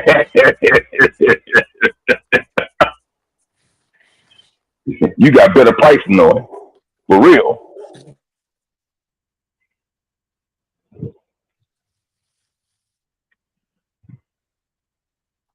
Now, you know what? On the flip, that's what a lot of reps from companies do when they come inside our store. They'll say, well, if you know you got a client, if you got a client and they need a large order, well, here go my card. You can call me and we could see what we could do for the client. Now, man, look what you're gonna do is you're gonna get the big sale, and then there'll be nothing coming here. And it's like, I helped you out. No, I ain't getting nothing back. No, you're not doing that. You think I'm stupid?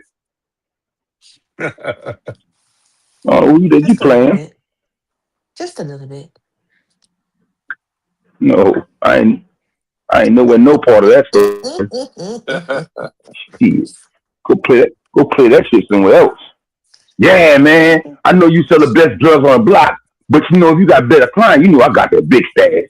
You bring them over here, you know I get them chopped up with me, and you know maybe we can work something out on the other end. No, bitch, you about to fucking no. I don't know who you think you talking to. Yeah. Oh, hell no. I don't know who you talking to. I'm far from the word stupid.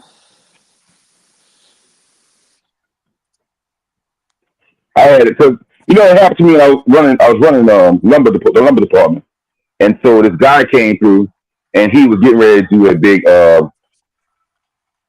job. Well, let me say he asked me about getting ready to develop a couple of houses. He had like 8 houses he had to do. Shotgun, and the deal he got with, right? And so he was trying to get the Dumbertile company, who we deal with, you know, because pretty much he's gonna need a couple of trucks, a sheetrock, and the guy from Gypsum just had to come in, to talk to me because we had been having a conversation. He was sending trucks there, and he heard the cock blocked his head. He tried to slick slide jump in there, and I told him to go to protest, and they're running the numbers and give him a discount for large bulk. I say, especially when you get in that kind of, you know, whatever. And 2 weeks later, the guy came back there. He said, you know, that guy tried to run over you, huh? I said, what you mean? He said, the Gypsum guy. He said, he called you some fucking names. I said, yeah, I don't give a fuck. I said, I'm from the South. You got to tell me to my face. I don't care what you're saying. I said, unless you come talk to me man to man, it don't mean nothing. I said, but they took care of you. He said, man, they pretty much gave me a good deal. I said, yeah, that's good then, you know. I said, that's what it's about. I said, I'm all about people's pockets. You know, I said, but I can't let nobody in the store just come in the store and do that to me. Because then they'll come chopping my head about, you know, why you ain't come talk to management and see who could have made something better, blah, blah, blah. No. You know. But believe it or not, there's some people, man, they come and buy that. They come and buy those Hardy planks, but their truck's not long enough.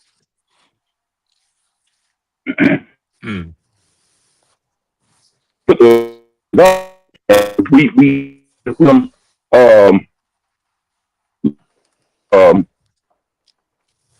studs so they can put that stuff on. You know, because that shit is flimsy. You know, but hey. Yeah, I wouldn't think that would be a common thing. But it's not something common y'all have on the side of houses out there, huh? And everything, huh? Is that something common y'all use on side of houses out there? With the rain and the cold? All the time. That's what most of the buildings are all using that now. Most really? Plank that the Hardy the Hardy plank, right? Yeah, all the multifamily residential. Yeah. There must be someone other than Hardy Plank though, because I would imagine that they would have that's just the name brand. I think that's they would have a monopoly if there wasn't other companies. You know what? I'm gonna tell you something. Those sophisticated. I think people have gotten around the monopoly thing. Listen. People have gotten a lot of monopoly things, especially who I work for. So what they do is, and this is some real stuff, their company go buy other companies and keep those other company names. Oh yeah. So in a way, you don't know that, but they all ran by such and such. Even though it's another company.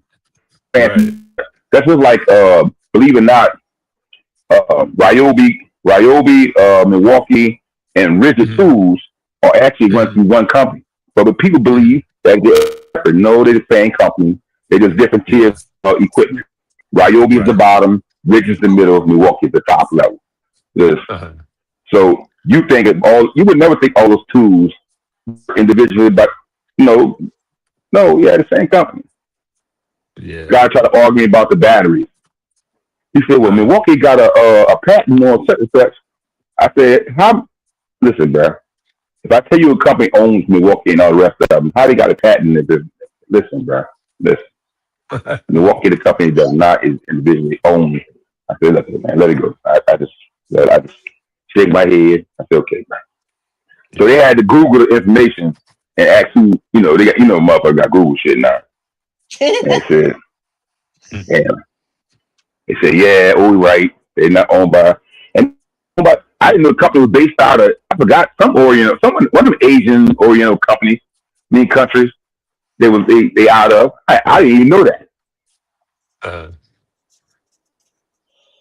So if you ever run into a rep, they'll always have either a Ryobi shirt on or they'll have the Milwaukee shirt on, right? Yeah. They never wear Rigid. Yeah. So, but they all represent all of them. They send a person to represent all of them. Rigid with them too? Yeah. Okay. Yeah. Rigid is the middle company, the middle tier tools. So, but they always push the next crap. And where I worked at, so you've seen, I don't know if you heard of. You breaking up. Oh, you breaking up, Scissors? One of your biggest Actually, StreamYard back here cutting up too. I don't know if it's on Scissors or it's on StreamYard.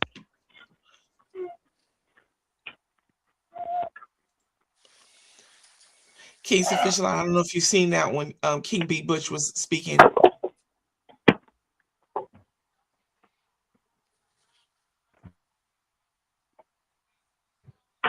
So Skill used to be one of the big major tool slingers out there, especially at shipyard.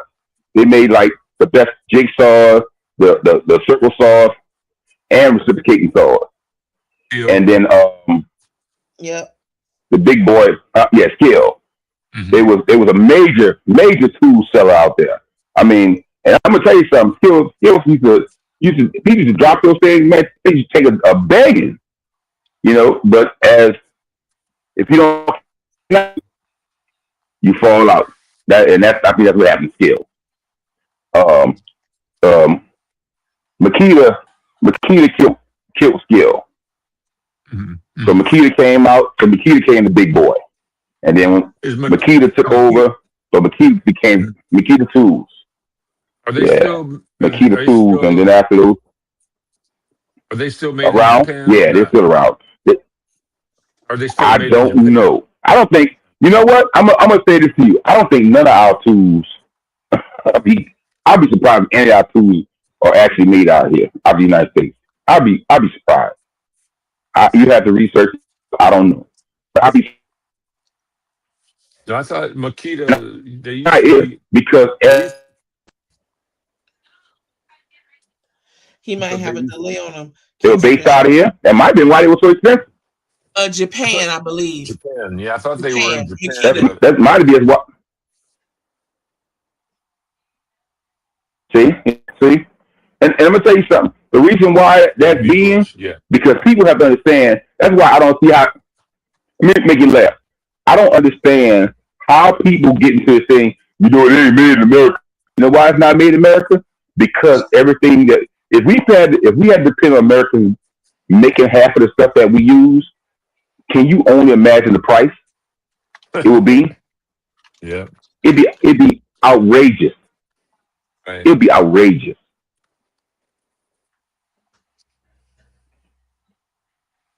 Now you get stuff that's outrageous. Made in Japan. You get stuff that's made in Japan is expensive, but then again, their quality is usually top notch.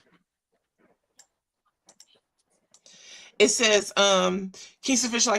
Can y'all hear me? Because I had to switch to another screen. Okay, it says, where Makita tools are made. It says Makita Corporation, founded in Japan in 1915, operates a global manufacturing network to produce its power tools. While Japan remains the company's technological and design hub, the majority of production takes place overseas. In Indonesia and China. Yeah. Looks like perhaps Thailand, I'm telling you. Germany, China, Vietnam. They're not on here, but I'd say yes. Yes.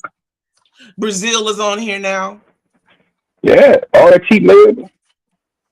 Brazil's on there? Wow. Yeah, Brazil's on here.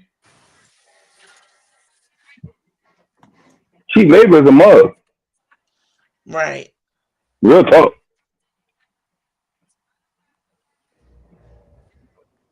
Well, don't worry. If and you know, powers that be break the will of the people here, we'll be back to cheap labor. Don't worry.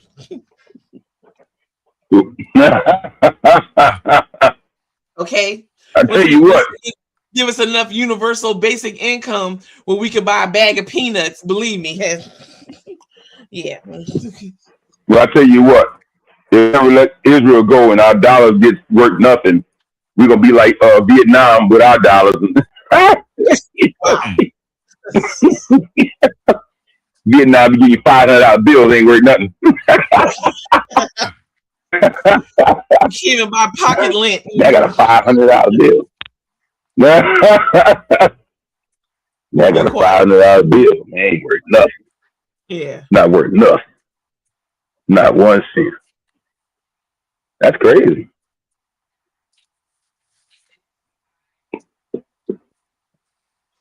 Crazy. Right. Well, good kings, I was going to ask y'all, what say y'all? It's 11:26. I do have a few things I do need to do before our brother Johnny comes forward with the Honeycomb Hideout Hole in the Wall edition. Shall we retire? Yeah, we can do what we're going to do. Okay.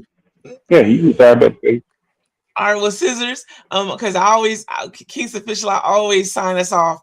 Would you do the honors today and sign us off? Tell the wonderfuls something beautiful to keep them until Monday, please. Hey, guys, do what's right for the world. Take time to understand and love your brothers and sisters and stay safe out here. So this world is getting crazy, and we love you till next time. Peace. Indeed. Awesome.